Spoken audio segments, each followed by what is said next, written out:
Tampering ಅಂತ ನಿಮ್ಗೆ ಹೆಂಗ್ ಗೊತ್ತಾಯ್ತು? ಆಗಿರಬಹುದು ಅಂತ ಹೇಳಿದ್ರು. ಸರ್ಟಿಫಿಕೇಟ್ ಇಶ್ಯೂ ಮಾಡಬಾರದು ಅನ್ನುವ ಪ್ರಭಾವವನ್ನು ಕಾಂಗ್ರೆಸ್ ಕೂಡ ಹಾಕಿದಾರ ಅನ್ನೋ ಮಾತಿದೆ. ಸರ್ಟಿಫಿಕೇಟ್ ಕೊಡಬೇಡಿ ಅಂತ ನಾವು ಚುನಾವಣಾ ಆಯೋಗದವರಿಗೆ ಅಥವಾ ಚುನಾವಣಾಧಿಕಾರಿಗೆ ನಾವು ಹೇಳಿಲ್ಲ. ಹಾಲಿ ಶಾಸಕರು ಮಾಜಿ ಶಾಸಕರ ಶಾಸಕ ಸ್ಥಾನದ ಕಿತ್ತಾಟದಲ್ಲಿ ಸಫಲರಾಗ್ತಿರೋದು ಮಾತ್ರ ಶೃಂಗೇರಿ ಕ್ಷೇತ್ರದ ಮತದಾರರು. ಇವತ್ತು ಸಾಮಾನ್ಯ ಜನ ಅಂದ್ರೆ ಮತದಾರ ಇದ್ದಾನಲ್ಲ, ಅವನು ಗೊಂದಲದಲ್ಲಿದ್ದಾನೆ. ಕಾನೂನಾತ್ಮಕವಾಗಿ ಎಲ್ಲ ರೀತಿಯ ಅವಕಾಶಗಳಿದ್ದಾಗ ನೀವ್ ಯಾಕೆ ಇನ್ನು ಮಾಡ್ತಾ ಇಲ್ಲ? ಚುನಾವಣಾ ಆಯೋಗದ ಮೇಲೆ ಯಾವುದೇ ಪ್ರಭಾವವನ್ನ, ಆ ಚಟುವಟಿಕೆ ಮೇಲೆ ಪ್ರಭಾವ ಬೀರುವ ಯಾವುದೇ ಹಕ್ಕು ರಾಜ್ಯ ಸರ್ಕಾರಕ್ಕೆ ಇದೆ. ಟ್ಯಾಂಪರಿಂಗ್ ಮಾಡಿದ ಯಾರಾಗಾದ್ರೆ ಯಾರಿಗೆ ಇದರ ಅನುಕೂಲ ಆಗುತ್ತೆ? ಅವರು ಇದ್ರ ಹಿಂಗಡೆ ಇರ್ತಾರೆ. ಹಾಯ್, ಹಲೋ, ನಮಸ್ಕಾರ. ನಾನು ಅಭಿಷೇಕ್ ಶೃಂಗೇರಿ. ಇವತ್ತಿನ ಈ ಒಂದು ವಿಶೇಷ ಸಂದರ್ಶನದಲ್ಲಿ ಶೃಂಗೇರಿ ಕ್ಷೇತ್ರದ ರಾಜಕೀಯ ರಾಜ್ಯ ರಾಷ್ಟ್ರ ಮಟ್ಟದಲ್ಲಿ ಈಗ ಸದ್ದನ ಮಾಡ್ತಾ ಇರುವಂತದ್ದು. ಹೈಕೋರ್ಟ್ ನಿಂದ ಈಗ ಸುಪ್ರೀಂ ಕೋರ್ಟ್ ನ ಅಂಗಳಕ್ಕೆ ಹೋಗಿರುವಂತದ್ದು. ಸುಪ್ರೀಂ ಕೋರ್ಟ್ ನಲ್ಲಿ ಶೃಂಗೇರಿ ಕ್ಷೇತ್ರದ ಶಾಸಕ ಸ್ಥಾನದ ಕುರಿತಾಗಿ ಈಗ ಇನ್ನು ವಿಚಾರಣೆ ನಡೀತಾ ಇರುವಂತದ್ದು. ಜುಲೈ 30ಕ್ಕೆ ಈಗ ವಿಚಾರಣೆ ಕೂಡ ಮುಂದುವರೆದಿರುವಂತದ್ದು. ಅದರ ಜೊತೆಯಲ್ಲಿ 2023 ವಿಧಾನಸಭೆ ಚುನಾವಣೆ ಫಲಿತಾಂಶಕ್ಕೂ 2026 ಏನು ಮರುಮತ ಎಣಿಕೆಯ ಸಂದರ್ಭದಲ್ಲಿ ವ್ಯತ್ಯಾಸ ಆಗಿದೆ ಹೇಗೆ? ಹಾಗಾದ್ರೆ ಈ ಒಂದು ಫಲಿತಾಂಶದಲ್ಲಿ ಏನಾದ್ರು ಗೊಂದಲ ಉಂಟಾಗಿದೆ ಯಾಕೆ? 2026ರಲ್ಲಿ ಕಾಂಗ್ರೆಸ್ ಕೂಡ ಈಗ ಹಲವಾರು ಆರೋಪಗಳನ್ನ ಕೂಡ ಮಾಡ್ತಾ ಇರುವಂತದ್ದು.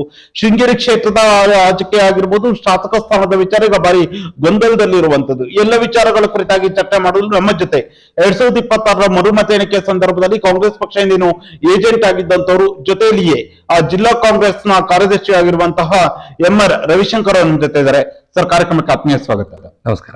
ರವಿಶಂಕರ್ ಅವರೇ, ಮೊದಲನೇದಾಗಿ 2023 ವಿಧಾನಸಭೆ ಚುನಾವಣೆಯ ಫಲಿತಾಂಶ, 2026 ಮರುಮತ ಎಣಿಕೆಯಲ್ಲಿ ವ್ಯತ್ಯಾಸ ಕಂಡು ಬಂದಿರುವಂತದ್ದು ರಾಷ್ಟ್ರ ಮಟ್ಟದಲ್ಲಿ ಈಗ ಚರ್ಚೆಗೆ ಕಾರಣವಾಗಿದೆ. ಅಂದ್ರೆ 2023 ಫಲಿತಾಂಶ, 2026 ಮರುಮತ ಎಣಿಕೆ ಫಲಿತಾಂಶ ವ್ಯತ್ಯಾಸ ಆಗಿರಬಹುದು. ಆ ಒಂದು ಗೊಂದಲಗಳಿಗೆ ಯಾಕೆ ಈ ಒಂದು ಗೊಂದಲ ನಿರ್ಮಾಣ ಆಯಿತು? ಒಂದು 2023 ಚುನಾವಣೆಯಲ್ಲಿ ಇಡೀ ಕ್ಷೇತ್ರಕ್ಕೆ ಗೊತ್ತಿದೆ, 201 ಮತಗಳಿಂದ ಹಾಲಿ ಶಾಸಕರಾದ ರಾಜೇಗೌಡರು ಗೆಲುವನ್ನು ಸಾಧಿಸಿದರು. ಮಾನ್ಯ ಹೈಕೋರ್ಟ್ ನಿರ್ದೇಶನದಂತೆ ಏನು 2026 ಮರು ಮತ ಎಣಿಕೆಯಲ್ಲಿ ಆ ಸಂದರ್ಭದಲ್ಲಿ ಏನು ಒಳಗೆ ಹೋಗಿ ರೀಕೌಂಟಿಂಗಿನ ಪ್ರೊಸೀಜರ್ ಮುಗಿದ ಮೇಲೆ ಅದು ಇವರು 52 ಮತಗಳಿಂದ ಸೋತಿದ್ದಾರೆ ಅನ್ನುವಂಥದ್ದನ್ನು ಚುನಾವಣಾ ಆಯೋಗ ಫಲಿತಾಂಶವನ್ನು ಪ್ರಕಟವನ್ನು ಮಾಡಿದೆ. ಅದು ನಮಗೆಲ್ಲರಿಗೂ ಗೊತ್ತಿರುವಂತಕ್ಕಂಥ ವಿಷಯ. ಬಟ್ ಈ ನಡುವೆ ಇದು ತಾವೇ ಹೇಳಿದಿರಿ, ಇವತ್ತು ರಾಷ್ಟ್ರಾದ್ಯಂತ ಒಂದು ಬಹಳ ದೊಡ್ಡ ಸುದ್ದಿಯನ್ನು ಕೂಡ ಮಾಡಿದೆ. ಈ ನಡುವೆ ಏನು ಹೈಕೋರ್ಟ್ನ ನಿರ್ದೇಶನವನ್ನ ಸುಪ್ರೀಂ ಕೋರ್ಟು ತಡೆಯನ್ನು ಕೊಟ್ಟು ಇವತ್ತು ಮಾನ್ಯ ಶಾಸಕರ ಶಾಸಕತ್ವವನ್ನು ಮುಂದುವರಿಸಿದೆ. ಇಲ್ಲಿ ನಾವು ಗಮನಿಸಬೇಕಾಗಿರತಕ್ಕಂತಹ ಬಹಳ ಅಂಶಗಳು ಈ ನಡುವೆ ಇಲ್ಲಿ ಜನಸಾಮಾನ್ಯರಿಗೆ ತಲುಪಬೇಕಾದಂತ ಅವಶ್ಯಕತೆ ಇದೆ ಅಂತ ನಾನು ಅನ್ಕೊಂಡಿದ್ದೀನಿ. ಅದನ್ನೇ ನಾನು ಕೇಳ್ತಿರುವಂತದ್ದು.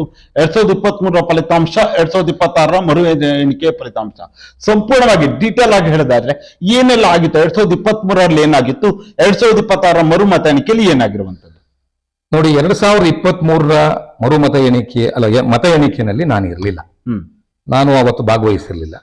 2026 2/5/2026 ಮರುಮತ ಎಣಿಕೆಯಲ್ಲಿ ನಾನು ಭಾಗವಹಿಸಿದ್ದೆ. ಅಲ್ಲಿ ಈ ಎರಡೂ ಮತ ಎಣಿಕೆಯನ್ನು ನಾವು ಗಮನಿಸಿದಾಗ, ಈಗ ಮೊದಲನೇದು 2023ಕ್ಕೆ ಸಂಬಂಧಪಟ್ಟಂತೆ ನಾವು ಹೇಳೋದಾದ್ರೆ ನೋಡಿ, ಮೊದಲನೇದು 2023ರಲ್ಲಿ ಒಂದು ಮತ ಎಣಿಕೆಯನ್ನ ಏನು ಅವತ್ತು ನಡೆಸಿದ್ರು ಅದು ಅತ್ಯಂತ ಪಾರದರ್ಶಕವಾಗಿ ನಡೆಸಿದ್ದಾರೆ.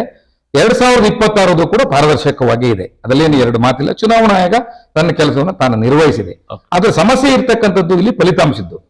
2023 ಏನು ನಾವು ಪ್ರೊಸೀಡಿಂಗ್ಸ್ ಗಳನ್ನ ನೋಡಿದಾಗ, ಅವತ್ತಿನ ನಡವಳಿಕೆಗಳು ಏನು ನೋಡಿದಾಗ ನಾವು ಅವತ್ತು ಪಾರದರ್ಶಕವಾಗಿ ಮಾಡಿದ್ದಾರೆ ಅಂತ ನಮ್ಗೆಲ್ಲರಿಗೂ ತಿಳಿದು ಬರುತ್ತೆ. ಉದಾಹರಣೆಗೆ ಅವತ್ತು 2023ರಲ್ಲಿ 13/5/2023 ಏನು ಪ್ರೊಸೀಡಿಂಗ್ಸ್ ನಾವು ಪ್ರತಿಯನ್ನು ನೋಡಿದಾಗ, ಅವತ್ತು ಕೇಂದ್ರ ಚುನಾವಣಾ ಆಯೋಗದಿಂದ ಒಬ್ರು ಅಬ್ಸರ್ವರ್ ಬಂದಿರ್ತಾರೆ. ಅದಾದ ನಂತರ RO ಟೇಬಲ್ ನಲ್ಲಿ ಇದು ಏನು ಬ್ಯಾಲೆಟ್ ನಮೂನೆ ಏನು ಮತ ಎಣಿಕೆ ಇದೆ, ಪಂಚಪಥ ಮತಗಳನ್ನ RO ಟೇಬಲ್ ನಲ್ಲಿ ಮತ ಎಣಿಕೆ ಮಾಡ್ತಾರೆ. ಅದ್ರ ಕೆಳಗಡೆ ತಹಸೀಲ್ದಾರ್ಗಳು ಇರ್ತಾರೆ, ಅವ್ರ ಕೆಳಗಡೆ ಮತ್ತೆ ಗ್ರೇಡ್ 2 ತಹಸೀಲ್ದಾರ್ಗಳು ಇರ್ತಾರೆ, ಮತ್ತು ಸರ್ಕಾರಿ ನೌಕರರುಗಳ ಪಡೆನೇ ಇರ್ತದೆ.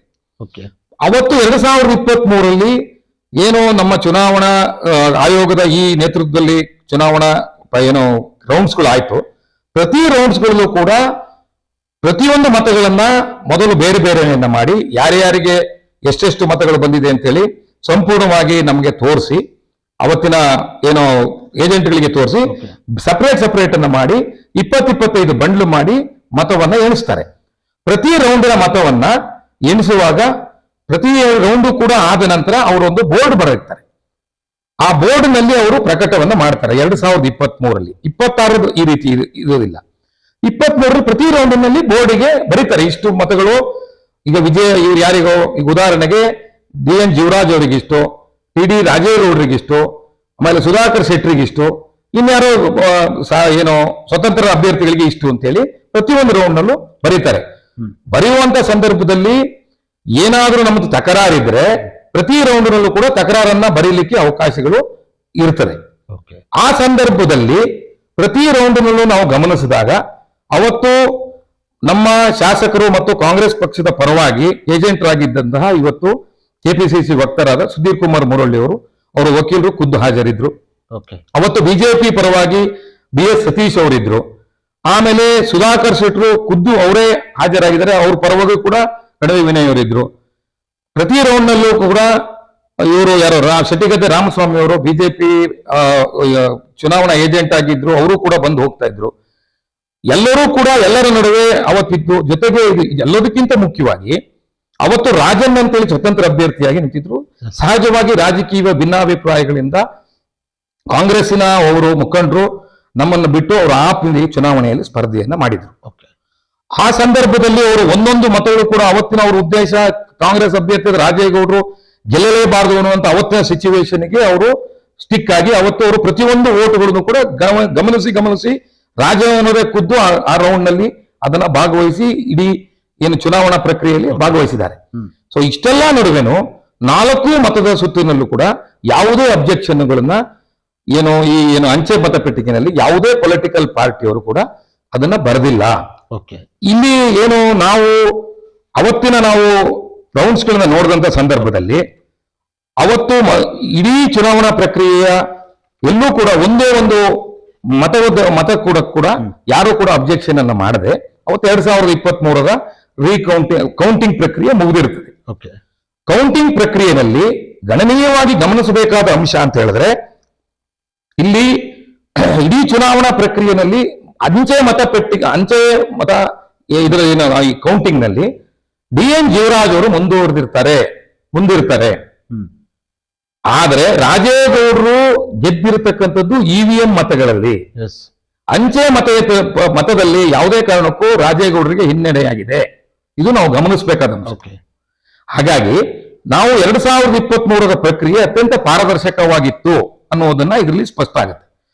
ಅಲ್ಲಿ 279 ರಿಜೆಕ್ಟೆಡ್ ವೋಟ್ಸ್, ಅಂದ್ರೆ ಅವತ್ತು ಚುನಾವಣಾ ಆಯೋಗ ಒಂದು ತೀರ್ಮಾನವನ್ನ ಮಾಡಿ ಎಲ್ಲರಿಗೂ ತೋರಿಸುವಂತ ಸಂದರ್ಭದಲ್ಲಿ ಸುಮಾರು 279 ಮತಗಳನ್ನ ರಿಜೆಕ್ಟ್ ಅನ್ನ ಅವತ್ತು ಮಾಡ್ತದೆ.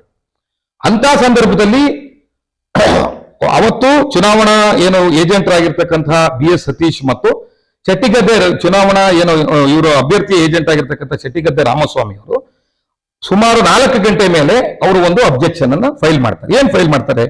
279 ಮತಗಳನ್ನ ನೀವು ಮರು ಎಣಿಕೆ ಮಾಡಬೇಕು ಅಂತ ಹೇಳಿ ಅಬ್ಜೆಕ್ಷನ್ ಅನ್ನ ಅವರು ಫೈಲ್ ಮಾಡ್ತಾರೆ.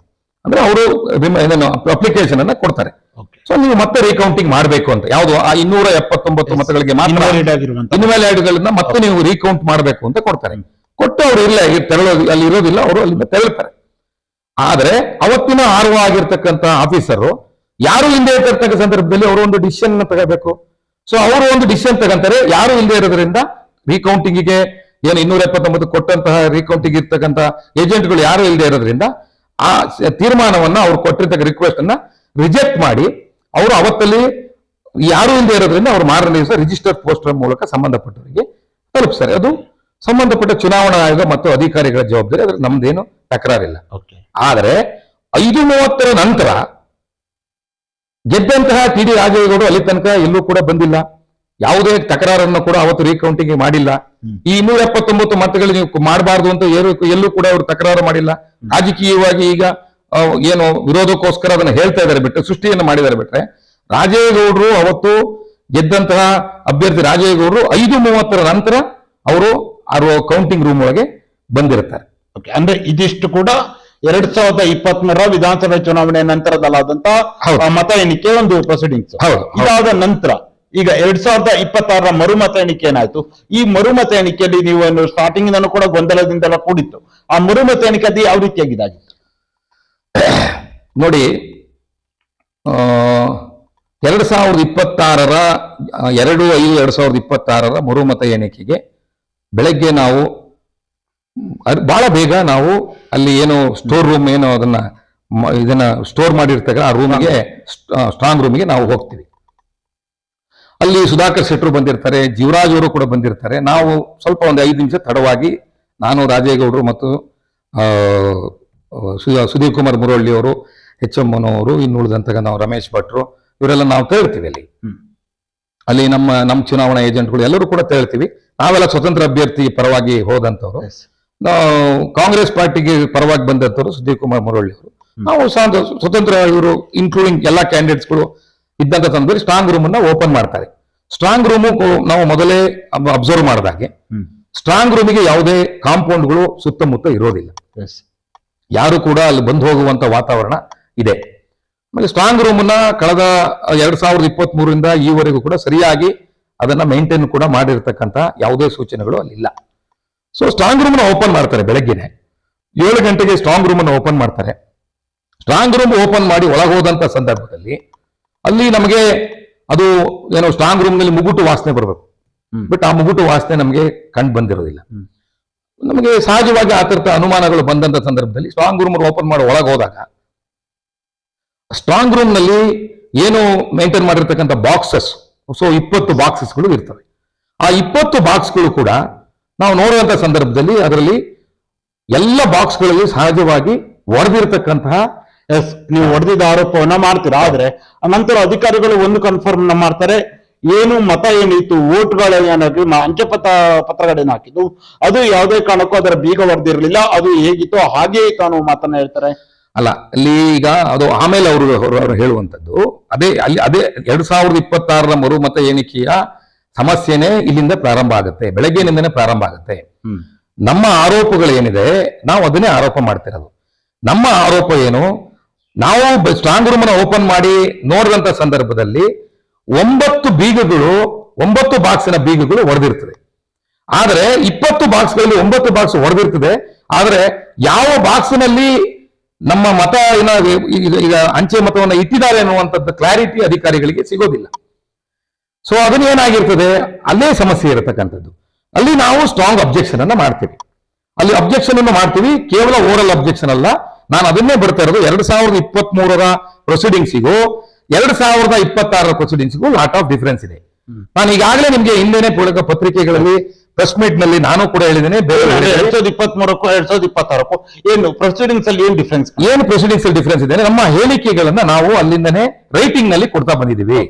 ಈಗ ಉದಾಹರಣೆಗೆ ಬೆಳಗ್ಗೆ ಓಪನ್ ಆದಂತ ಸಂದರ್ಭದಲ್ಲಿ ಸ್ಟ್ರಾಂಗ್ ರೂಮ್ ಬ್ರೇಕ್ ಆಗಿದೆ, ಸ್ಟ್ರಾಂಗ್ ರೂಮ್ ಮೇಂಟೆನೆನ್ಸ್ ಇಲ್ಲ, ಅಲ್ಲಿಂದ ಪ್ರಾರಂಭ ಮಾಡಿದ್ದು ಆಯ್ತು. ಈಗ ನಾವು ಪ್ರತಿಯೊಂದು ಇದನ್ನು ಕೂಡ ಪೆಟ್ಟಿಗೆನೂ ಕೂಡ ನಾವು ಮಾಜಾರು ಮಾಡ್ತೀವಿ. ನಿಮ್ಮ ಎದುರುಗಡೆ ಪ್ರತಿ ಪೆಟ್ಟಿಗೆಯನ್ನ ಮಾಜಾರು ಮಾಡಿ ನಾವು ನಿಮಗೆ ಕೊಡ್ತೀವಿ ಅಂತ ಹೇಳಿ ಪ್ರತಿ ಪೆಟ್ಟಿಗೆಗಳನ್ನ ಕೂಡ ಮಾಜಾರು ಮಾಡ್ತಾರೆ.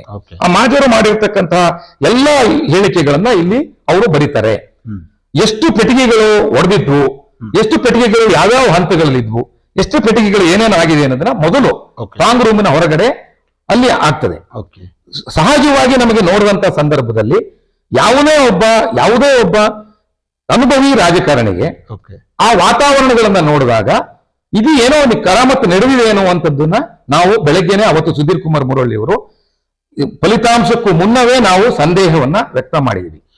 ನೀವಲ್ಲಿ ಏನು ಆ ಒಂದು ಸ್ಟ್ರಾಂಗ್ ರೂಮ್ ಓಪನ್ ಮಾಡಿ ಕೂಡಲೇ ಕೂಡ ನಂತರ ಅಲ್ಲಿ ಬರ್ತೀರಾ, ಅಲ್ಲಿ ಬಂದು ಮಾಧ್ಯಮ ಹೇಳಿಕೆಯನ್ನು ಕೂಡ ನೀವು ನೀಡಿರುವಂತದ್ದು ಪ್ರಮುಖವಾಗಿ ಇದು ಟ್ಯಾಂಪರಿಂಗ್ ಆಗಿದೆ ಅನ್ನೋ ಆರೋಪವನ್ನು ಮಾಡ್ತೀರಾ. ನಿಮ್ಗೆ ಟ್ಯಾಂಪರಿಂಗ್ ಆಗಿದೆ ಹೇಗೆ ಗೊತ್ತಾಯ್ತು? ಯಾಕಂದ್ರೆ ಎಲ್ಲ ಹಲವಾರು ಯಾಕಂದ್ರೆ ಒಂದು ಗೊಂದಲ ಬರೋದು. ಯಾಕಂದ್ರೆ ಅಲ್ಲಿ ಏನು ನೀವು ಹೇಳ್ತಾ ಇದ್ದೀರಾ, ಅಲ್ಲಿ ಕೆಲವೊಂದು ಬೀಗಕ್ಕಿ ಏನು ಹೊಡೆದಿತ್ತು ಇದ್ರದ್ದು ಇದು ಅಂತ ಹೇಳ್ತೀರಾ, ಸ್ಟ್ರಾಂಗ್ ರೂಮ್ ಮಾಡಿದ ಆದ್ರೆ ಟ್ಯಾಂಪರಿಂಗ್ ಅಂತ ನಿಮ್ಗೆ ಹೆಂಗ್ ಗೊತ್ತಾಯ್ತು? ಅಲ್ಲ ಅಭಿಷೇಕ್, ಇಲ್ಲಿ ನಾವು ಅಲ್ಲಿ ಟ್ಯಾಂಪರಿಂಗ್ ಆಗಿರಬಹುದು ಅಂತ ಹೇಳಿರೋದು, ಆಗಿದೆ ಅಂತ ನಾವೆಲ್ಲೂ ಹೇಳಿಲ್ಲ. ಅವತ್ತಿನ ನೀವು ನಮ್ಮ ಆರೋಪಗಳನ್ನ ನೋಡಿ ನಾವು ಮಾಡಿರ್ತಕ್ಕಂಥದ್ದು ಅವತ್ತು ನಮ್ಗೆ ಸಂದೇಹ ಬಂದಿದ್ದು ಸಹಜವಾಗಿರ್ತಕ್ಕಂಥದನ್ನ ಪ್ರಜಾಪ್ರಭುತ್ವ ವ್ಯವಸ್ಥೆನಲ್ಲಿ ನಾವು ಮಾಧ್ಯಮಗಳ ಮೂಲಕ ಅವತ್ತು ಹೇಳಲೇಬೇಕು. ಬಟ್ ಏನಾಗುತ್ತೆ ಅಂದ್ರೆ ಚುನಾವಣಾ ಆಯೋಗದ ಮತ್ತು ಸುಪ್ರೀಂ ಕೋರ್ಟ್ನ ಹೈಕೋರ್ಟ್ ಡೈರೆಕ್ಷನ್ ಮತ್ತು ಚುನಾವಣಾ ಆಯೋಗದ ರೀತಿ ಪ್ರಕಾರ ಒಂದು ಸಂದರ್ಭದಲ್ಲಿ ಪ್ರಾರಂಭ ಆಗಿರ್ತಕ್ಕಂತಹ ಒಂದು ಸರಿ ಏನು ಸ್ಟ್ರಾಂಗ್ ರೂಮ್ ಓಪನ್ ಮಾಡಿದ್ರೆ ಅದು ಏನ್ ಪ್ರೊಸೀಡಿಂಗ್ಸ್ ಇದೆ ಅದು ಕ್ಲೋಸ್ ಮಾಡಿ ವಾಪಸ್ ಹೋಗ್ಬೇಕು. ಸೊ ಹಾಗಾಗಿ ನಾವಲ್ಲಿ ಸಂದೇಹವನ್ನು ವ್ಯಕ್ತ ಮಾಡಿದಂತ ಸಂದರ್ಭದಲ್ಲಿ ನಮಗೆ ರೈಟಿಂಗ್ ಅಂದ್ರೆ ನೀವು ಏನು ನಮ್ಮ ಅನಿಸಿಕೆಗಳೇನಿದೆ ಮತ್ತು ನಮ್ಮ ಹೇಳಿಕೆಗಳೇನಿದೆ ಅದನ್ನ ನಮಗೆ ದಾಖಲೆ ಮಾಡಲಿಕ್ಕೆ ಅವಕಾಶವನ್ನು ಕೊಟ್ಟಿದ್ದಾರೆ. ಚುನಾವಣಾ ಆಯೋಗ ಸ್ಪಷ್ಟವಾಗಿ ನಮಗೆ ಆಯೋಗ ಕೊಟ್ಟಿದೆ. ಅವತ್ತಿರ್ತಕ್ಕಂತಹ ಅಬ್ಸರ್ವರ್ ಮತ್ತು RO ಮತ್ತು ಅಧಿಕಾರಿಗಳು ನಮಗೆ ಅವಕಾಶವನ್ನು ಮಾಡಿಕೊಟ್ಟಿದ್ರು. ಅವತ್ತು ಏನು ಈ ಕೆಲಸ ಸ್ಟ್ರಾಂಗ್ ರೂಮ್ ಬ್ರೇಕ್ ಆಗಿದೆ ಅಂತ ವಿರೋಧ ಪಕ್ಷದ ನಾಯಕರುಗಳಾದಂತಹ ಅದು ವಿಶೇಷವಾಗಿ ಚುನಾವಣಾ ಇದಕ್ಕೆ ಹೈಕೋರ್ಟಿಗೆ ಹೋಗಿ ಮರುಮತ ಎಣಿಕೆಗೆ ಆದೇಶ ತಂದಿರತಕ್ಕಂತ ಏನು DN ಜೀವರಾಜ್ ಅವರು ಆರೋಪ ಅದನ್ನ ಮಾಡಬೇಕಾಗಿತ್ತು.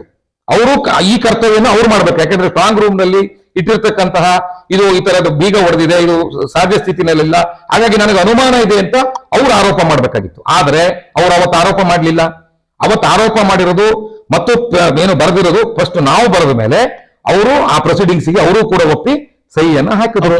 ಅದು ಒಂದು ಕಡೆ ಆದ್ರೆ, ಈಗ ನಾವು ಪ್ರಮುಖವಾಗಿ ಆರೋಪವನ್ನು ಮಾಡಿರುವಂತೂ ಟ್ಯಾಂಪರಿಂಗ್ ಆಗಿದೆ ಅನ್ನೋ ಆರೋಪವನ್ನು ನೀವು ಮಾಡ್ತೀರಾ. ಅದರಲ್ಲೂ ಕೂಡ ನೀವು ಪ್ರೊಸೀಡಿಂಗ್ಸ್ ಕೂಡ ಅದು ಬರ್ದಿರ ಅಂತ ನಾನು ಅನ್ಕೊಳ್ತೀನಿ. ಪ್ರೊಸೀಡಿಂಗ್ಸ್ ಕೂಡ ಅದಿರ್ಬೇಕು ನಿಮ್ಮ ಕಾಂಗ್ರೆಸ್ನ ಒಂದು ಹೇಳಿಕೆಯಲ್ಲಿ. ಅಲ್ಲ ಅಲ್ಲಿ ನಾವು ಕೊಡೆಯದಾಗಿ ಬರೆದಿದ್ದೀವಿ.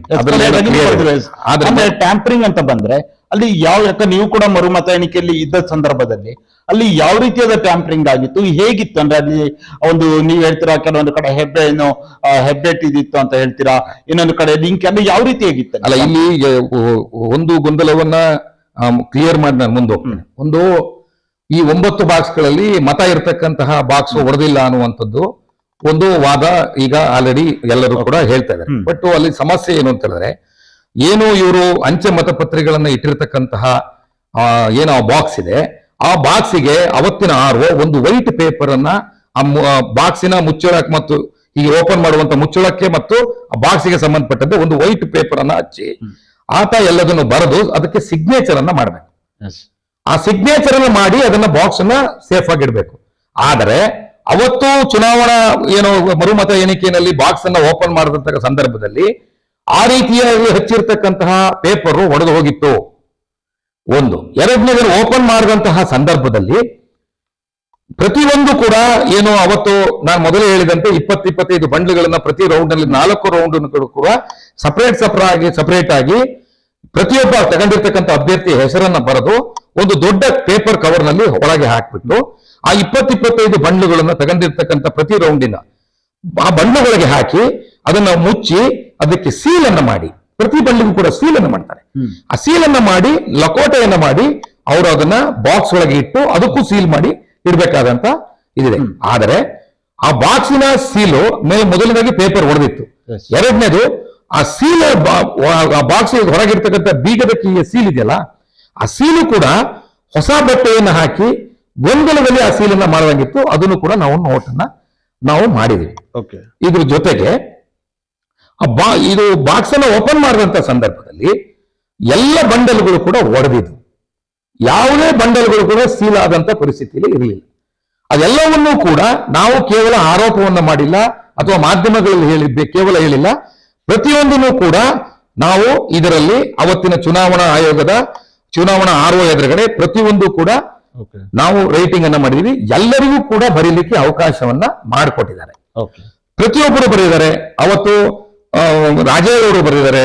ರಾಜೇಗೌಡರು ಪರವಾಗಿ ಬಂದಿರತಕ್ಕಂಥ ಸುಧೀರ್ ಕುಮಾರ್ ಮುರಳಿ ಅವರು ಬರೆದಿದ್ದಾರೆ.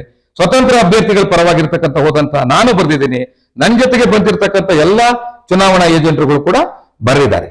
ನಮ್ಮ ಪ್ರಶ್ನೆ ಇರ್ತಕ್ಕಂಥದ್ದು, ಮೊದಲನೇ ಪ್ರಶ್ನೆ, ಇಲ್ಲಿ 2023ರಲ್ಲಿ ನಿಮಗೆ ಏನಾದ್ರೂ ಈ ತರದ ಡೌಟ್ ಬಂದಿದ್ರೆ ನೀವು ಯಾಕೆ ಈ ತರದ ಪ್ರೊಸೀಡಿಂಗ್ಸ್ ಗಳನ್ನ ಮಾಡಿಲ್ಲ ಅನ್ನುವಂತ ಪ್ರಶ್ನೆ ನಮ್ದು. ನೀವು ಕೇವಲ ಹೊರಗೆ ಬಂದ ಆರೋಪಗಳನ್ನ ಮಾಡ್ತಾ ಇದ್ದೀರಿ ಬಿಟ್ರೆ ಇದನ್ನು ಯಾಕೆ ಮಾಡಿಲ್ಲ? ಒಂದು. ಎರಡನೇದು, 2026ರ ಮರುಮತ ಎಣಿಕೆ ಆದ ನಂತರ ಮರುಮತ ಎಣಿಕೆ ಆಯ್ತು. ಮತ ಎಣಿಕೆ ಆದ ಸಂದರ್ಭದಲ್ಲಿ ಮೂರನೇ ಸುತ್ತಿನ ಮೊದಲನೇ ಸುತ್ತಿನಲ್ಲಿ 50 ಮತಗಳು, ಎರಡನೇ ಸುತ್ತಿನಲ್ಲಿ 50, ಮೂರನೇ ಸುತ್ತಿನಲ್ಲಿ ರಾಜೇಗೌಡರು ಪಡೆದುಕೊಂಡಂತ 170 ಮತಗಳಿಗೂ 170 ಮತಗಳು ಕೂಡ ಇನ್ವ್ಯಾಲಿಡ್ ಆಗಿರುತ್ತೆ. ಈಗ ತಾವು ಕೇಳಿದ್ರಿ. ಅಲ್ಲ, ತಾವು ಕೇಳಿದ್ರಿ. ತಾವೊಂದು Okay. ಇದನ್ನ ಕೇಳಿದ್ರೆ ಅದನ್ನ ಹೇಳಿ ಮುಂದುವರಿತೇನೆ. 170 ಕೂಡ ಆಗಿದೆ. ಪ್ರತಿಯೊಂದು ಮತ ಇದನ್ನ ನಾವು ನೋಡಿದಂತ ಸಂದರ್ಭದಲ್ಲಿ ಅಲ್ಲಿ ಎರಡು ಮೂರು ವ್ಯತ್ಯಾಸಗಳು ಕಂಡು ಬಂತು. ಒಂದು, ಮೇಲೆ ಹಾಕಿರ್ತಕ್ಕಂಥ ಪೆನ್ನಿನ ಇಂಕೆ ಬೇರೆ ಇದೆ, ರಾಜೇಗೌಡರು ಹಾಕಿರೋ ಪೆನ್ನೇ ಬೇರೆ ಇದೆ.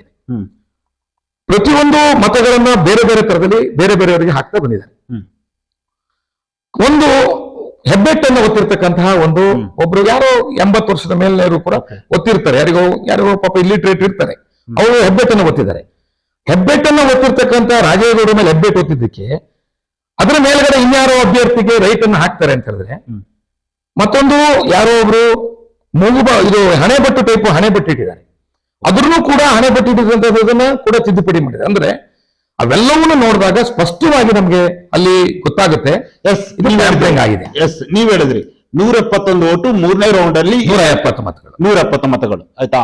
ಅದಕ್ಕೆ ಬಿಜೆಪಿಯವರು ಹೇಳ್ತಾ ಇರುವಂತದ್ದು ಪ್ರಮುಖವಾಗಿ ಆ 170 ಮತಗಳು ಇನ್ವ್ಯಾಲಿಡ್ ಆಗಿದ್ದಂತ ಮತಗಳನ್ನ ತೆಗೆದು ಇಲ್ಲಿ ಅವರು ಹಾಕಿದ್ದಾರೆ, ಬಂಡಲ್ಗಳನ್ನೇ ಈ ಕಡೆ ಹಾಕಿದ್ದಾರೆ, ಹಾಗಾಗಿ ಅದು ಬಂದಿದೆ ಅನ್ನುವ ಮಾತನ್ನ ಹೇಳ್ತಾರೆ. ಅಂದ್ರೆ ಎಲ್ಲೂ ಒಂದ್ ಕಡೆ ನಿಮ್ಮ ಒಂದು ಹೇಳಿಕೆಗಳಾಗಿರ್ಬೋದು, ಅವರ ಹೇಳಿಕೆ ನೋಡಿದ್ರೆ ಒಂದು ರೀತಿಯಲ್ಲಿ ಜನರು ಒಂದು ರೀತಿಯಲ್ಲಿ ಗೊಂದಲಕ್ಕೆ ಈಡಾಗಿದ್ದು ಒಂದಾದ್ರೆ, ಅವ್ರು ಹೇಳ್ತಾ ಇರೋದು ಪ್ರಮುಖವಾಗಿ ಆರೋಪವನ್ನು ಮಾಡಿದ್ದಾರೆ, ನೀವು ಬಂಡಲ್ ತೆಗ್ದಿ ಇನ್ವ್ಯಾಲಿಡ್ ಆಗಿದ್ದ ಮತಗಳು ಈ ಕಡೆ ಹಾಕಿದ್ದಾರೆ ಅನ್ನೋ ಮಾತನ್ನ ಹೇಳ್ತಾ ಇದ್ದಾರೆ. ಇದು ಆರೋಪ ಮಾಡೋದು ಬಹಳ ಈಸಿ. ನಾನು ಮೊದಲೇ ಹೇಳಿದೆ, ಅಧಿಕಾರಿಗಳಿರ್ತಾರೆ. ಈಗ ಮೊನ್ನೆ ಕೂಡ ಕೌಂಟಿಂಗ್ ಆಗಿದೆ, ಒಂದು ವ್ಯವಸ್ಥೆ ಇರ್ತದೆ, ವಿಡಿಯೋ ಮಾಡಿರ್ತಾರೆ, ಪ್ರತಿಯೊಂದು ಪ್ರಕ್ರಿಯೆನೂ ಕೂಡ ಪಾರದರ್ಶಕವಾಗಿರುತ್ತೆ. ಅಂತಹ ಸಂದರ್ಭದಲ್ಲಿ ಇವರು ವಿರೋಧವನ್ನು ವ್ಯಕ್ತಪಡಿಸಬಹುದಿತ್ತು. ಅವತ್ತು 2023 ಚುನಾವಣೆಯಲ್ಲಿ ಯಾರು ಕೂಡ ವಿರೋಧವನ್ನು ವ್ಯಕ್ತಪಡಿಸದೆ ಈಗ ಆಮೇಲೆ ನಡೆದಂತಹ ಇದನ್ನ ಇಟ್ಟುಕೊಂಡು ಅವತ್ತು ಆಗಿತ್ತು ಅನ್ನೋದನ್ನ ಇವರು ಕ್ರಿಯೇಟ್ ಮಾಡ್ತಾ ಇದ್ದಾರೆ ಬಿಟ್ರೆ ವಾಸ್ತವವಾಗಿ ಮಾತಾಡುವಂತ ವ್ಯವಸ್ಥೆ ಇಲ್ಲಿ ಇರೋದಿಲ್ಲ. ಒಂದು. ಎರಡನೇದು, ಚುನಾವಣೆ ಕೌಂಟಿಂಗ್ ಆದ ಮೇಲೆ ಡಿ.ಎನ್. ಜೀವರಾಜ್ ಅವರ ನಡೆದುಕೊಂಡಿರ್ತಕ್ಕಂತಹ 2026 ಮರು ಮತ ಎಣಿಕೆಯ ಪ್ರಕ್ರಿಯೆಯಲ್ಲಿ ಡಿ.ಎನ್. ಜೀವರಾಜ್ ಅವರು ನಡೆದುಕೊಂಡಿರ್ತಕ್ಕಂಥ ರೀತಿ ಅತ್ಯಂತ ಅನುಮಾನಾಸ್ಪದವಾಗಿದೆ. ಯಾಕೆ ಅಂತ ಹೇಳಿದ್ರೆ, ಅವರ ನಡೆದುಕೊಂಡಿರ್ತಕ್ಕಂಥದ್ದು ಅವತ್ತು ಪ್ರಕ್ರಿಯೆಯಲ್ಲಿ ಸುಮಾರು ರಾತ್ರಿ 12:30 ಚುನಾವಣೆ ಪ್ರಕ್ರಿಯೆ ನಡೀತು. ಹೈಕೋರ್ಟ್ ನಿರ್ದೇಶನ ಏನ್ ಕೊಡ್ತು, ನೀವು 279 ಮತಗಳನ್ನ ಮಾತ್ರ ನೀವು ಪುನಃ ಪರಿಶೀಲಿಸಿ ಗಣನೀಯ ಪ್ರಮಾಣದಲ್ಲಿ ಬದಲಾವಣೆ ಕಂಡಲ್ಲಿ ನೀವು ಏನು ಮತ್ತೆ ಉಳಿದ ಮತಗಳನ್ನ ನೀವು ಎಣಿಸಬೇಕು ಅಂತ ಹೈಕೋರ್ಟ್ ನಿರ್ದೇಶನ ಇದ್ದಿತ್ತು. ಬಟ್ ದುರಾದೃಷ್ಟ, ಅವತ್ತು ನಮಗೆ ಇವತ್ತು ಪ್ರಜಾಪ್ರಭುತ್ವ ವ್ಯವಸ್ಥೆನಲ್ಲಿ ಈ ಆಯೋಗಗಳು, ಈ ತನಿಖಾ ಏಜೆನ್ಸಿಗಳು ಇವೆಲ್ಲವೂ ಕೂಡ ನಮಗೆ ಅವರ ನಡವಳಿಕೆಗಳು ಅತ್ಯಂತ ಸಂದೇಹಕ್ಕೆ ಒಳಗಾಗ್ತಿರೋದು. ಮೇಲಿನ ಮೇಲೆ ಇವತ್ತು ಸಿಬಿಐ ಇರ್ಬೋದು, ಇಡಿ ಇರ್ಬೋದು, ಚುನಾವಣಾ ಆಯೋಗ ಇರ್ಬೋದು, ಇವತ್ತು ಅವರ ನಡೆಗಳು ಸಂದೇಹಕ್ಕೆ ಮಾಡಿಕೊಟ್ಟಿರೋದು ಇದು ನಮ್ಮ ದುರಾದೃಷ್ಟ. ಪ್ರಜಾಪ್ರಭುತ್ವ ವ್ಯವಸ್ಥೆಯಲ್ಲಿ ಈ ರೀತಿಯಾದಂತ ವ್ಯವಸ್ಥೆ ಆಗ್ಬಾರದು. ಬಟ್ ಮೇಲಿಂದ ಮೇಲೆ ನಿರಂತರವಾಗಿ ಕಳೆದ ಒಂದು 12 ವರ್ಷಗಳಿಂದ ಈ ಹಿಂದೂ ಕೂಡ ನಡೆದಿರಬಹುದು, ನಾನು ನಡೆದಿಲ್ಲ ಅಂತ ಹೇಳಿಲ್ಲ, ಬಟ್ ಗಣನೀಯವಾಗಿ ತುಂಬಾ ಬದಲಾವಣೆ ಆಗ್ತಿರೋದು ಇತ್ತೀಚಿನ ವರ್ಷಗಳಲ್ಲಿ ದುರುಪಯೋಗ ಆಗ್ತದೆ. ಮತ್ತು ಆ ಸಂಸ್ಥೆಗಳಲ್ಲಿ ವಿಷಯಾಂತರ ಅಲ್ಲ ನಡುವೆ ಯಾಕೆ ಹೇಳಿದೆ ಅಂದ್ರೆ, ಪ್ರಜಾಪ್ರಭುತ್ವ ವ್ಯವಸ್ಥೆಗೆ ಘೋರ ಇವತ್ತು ಅನ್ಯಾಯ ಆಗಿದೆ. ಯಾಕೆಂದ್ರೆ ಚುನಾವಣಾ ಆಯೋಗ ಯಾವ ಪ್ರಕ್ರಿಯೆಯಲ್ಲಿ ಹೈಕೋರ್ಟ್ ನಿರ್ದೇಶನವನ್ನ ತಗೊಂಡು ಇದನ್ನ ನಾನು ಯಾಕೆ ಅದನ್ನ ಹೇಳಿದೆ ಅಂದ್ರೆ, ಇದಕ್ಕೂ ಎಲ್ಲೂ ವಿಷಯಾಂತರ ಅಲ್ಲ. 279 ಮತಗಳನ್ನ ಪುನರ್ ವಿಮರ್ಶೆ ಮಾಡಿ ಮರುಪರಿಶೀಲಿಸಿ ಗಣನೀಯ ಪ್ರಮಾಣದಲ್ಲಿ ಬದಲಾವಣೆ ಆದ್ರೆ ನೀವು ಮರು ಮತ ಎಣಿಕೆಯನ್ನು ಮಾಡಿ ಅಂತ ಅಂಚೆ ಮತನ ಅದು ಡೈರೆಕ್ಷನ್ ಕೊಟ್ಟಿರ್ತಕ್ಕಂಥದ್ದು. ಸುಪ್ರೀಂ ಕೋರ್ಟ್ ಕೂಡ ಅದಕ್ಕೆ ಕಳವಳ ವ್ಯಕ್ತಪಡಿಸಿರ್ತಕ್ಕಂಥದ್ದು. ಮಾನ್ಯ ಹೈಕೋರ್ಟ್ ನಿರ್ದೇಶನದಂತೆ ಚುನಾವಣಾ ಆಯೋಗ ಅಷ್ಟು ಮಾತ್ರ ಮಾಡಬೇಕಿತ್ತು. 279 ಮತಗಳನ್ನ ನೀವು ಸರಿ ಇದೆಯೋ ಇಲ್ಲೋ ಅಂತ ಮಾಡಿದ್ದಾರೆ. 8 ಮತಗಳು ಬಂದಿದೆ. 8 ಮತದಲ್ಲಿ 2-3 ರಾಜೇಗೌಡರಿಗೆ, 2 ಡಿ.ಎನ್. ಜೀವರಾಜ್ ಅವರಿಗೆ ಮತ್ತು ಇನ್ನು ಉಳಿದಿರ್ತಕ್ಕಂಥ ರಿಜೆಕ್ಟೆಡ್ ವೋಟ್ಸ್. ನೀವ್ ಹೇಳಿದ್ರಿ 279 ರಿಜೆಕ್ಟೆಡ್ ವೋಟ್ಗಳಿತ್ತು, ಅದನ್ನ ಮಾಡ್ಬೇಕು ಮಾತ್ರ ಇತ್ತು. ನೀವು ಉಳಿದ ವ್ಯಾಲಿಡ್ ಮತಗಳ ಎಣಿಕೆ ಆಗಿತ್ತಲ್ಲ ಅದನ್ನ ಮಾಡಬಾರ್ದು ಅಂತ ಕಾಂಗ್ರೆಸ್ ಅವರು ವಿರೋಧವನ್ನ ವ್ಯಕ್ತಪಡಿಸಿದ್ರಿ. ನಿಮಗೆ ಯಾಕೆ ಒಂದು ಗೊಂದಲ ಇತ್ತು? ಆ ವ್ಯಾಲಿಡ್ ವೋಟ್ಗಳನ್ನ ಪುನಃ ಮರು ಮತ ಎಣಿಕೆ ಮಾಡಬಾರ್ದು ಅನ್ನೋ ಒಂದು ಗೊಂದಲ ಯಾಕೆ, ಅಥವಾ ಆ ಒಂದು ಇದೇ ಭಯ ಯಾಕಿತ್ತು ಹಾಗಾದ್ರೆ ಕಾಂಗ್ರೆಸ್ ಅವರಿಗೆ? ಆ ತರದ ಗೊಂದಲ ಇಲ್ಲ, ನಾವ್ ಈಗಲೂ ಇಲ್ಲ. ಯಾಕಂತ ಹೇಳಿದ್ರೆ ನೋಡಿ, ಯಾವತ್ತು ದೇವರ ಹೆಸರಿನಲ್ಲಿ ಪ್ರಮಾಣವನ್ನ ಮಾಡಿ ನಡೆಸ್ತಿರ್ತಕ್ಕಂಥ ಪ್ರಜಾಪ್ರಭುತ್ವ ವ್ಯವಸ್ಥೆ. ಪ್ರಜಾಪ್ರಭುತ್ವದಲ್ಲಿ ದೇವರಿಗೆ ತಂದೆ ಆದ ಸ್ಥಾನಮಾನಗಳಿದೆ. ಅದಕ್ಕೆ ಉದಾಹರಣೆಗೆ, ಈಗ ನೀವು ಯಾವುದೇ ಮಿನಿಸ್ಟರ್ ಇರ್ಬೋದು, ಅಥವಾ ಈ ದೇಶದ ಪ್ರಧಾನಮಂತ್ರಿ ಇರ್ಬೋದು, ಅಥವಾ ಯಾವುದೇ ಆಯಾಕಟ್ಟಿನ ಹುದ್ದೆಯಲ್ಲಿ ಇರ್ತಕ್ಕಂಥ ಯಾವುದೇ ಪ್ರತಿಜ್ಞೆಗಳನ್ನು ಸ್ವೀಕಾರ ಮಾಡುವಾಗ ದೇವರ ಹೆಸರಿನಲ್ಲಿ ಪ್ರಮಾಣ ದೇವರ ಹೆಸರಿನಲ್ಲಿ ಪ್ರಮಾಣ ಮಾಡುವಂತದ್ದು ನಂಬಿಕೆ.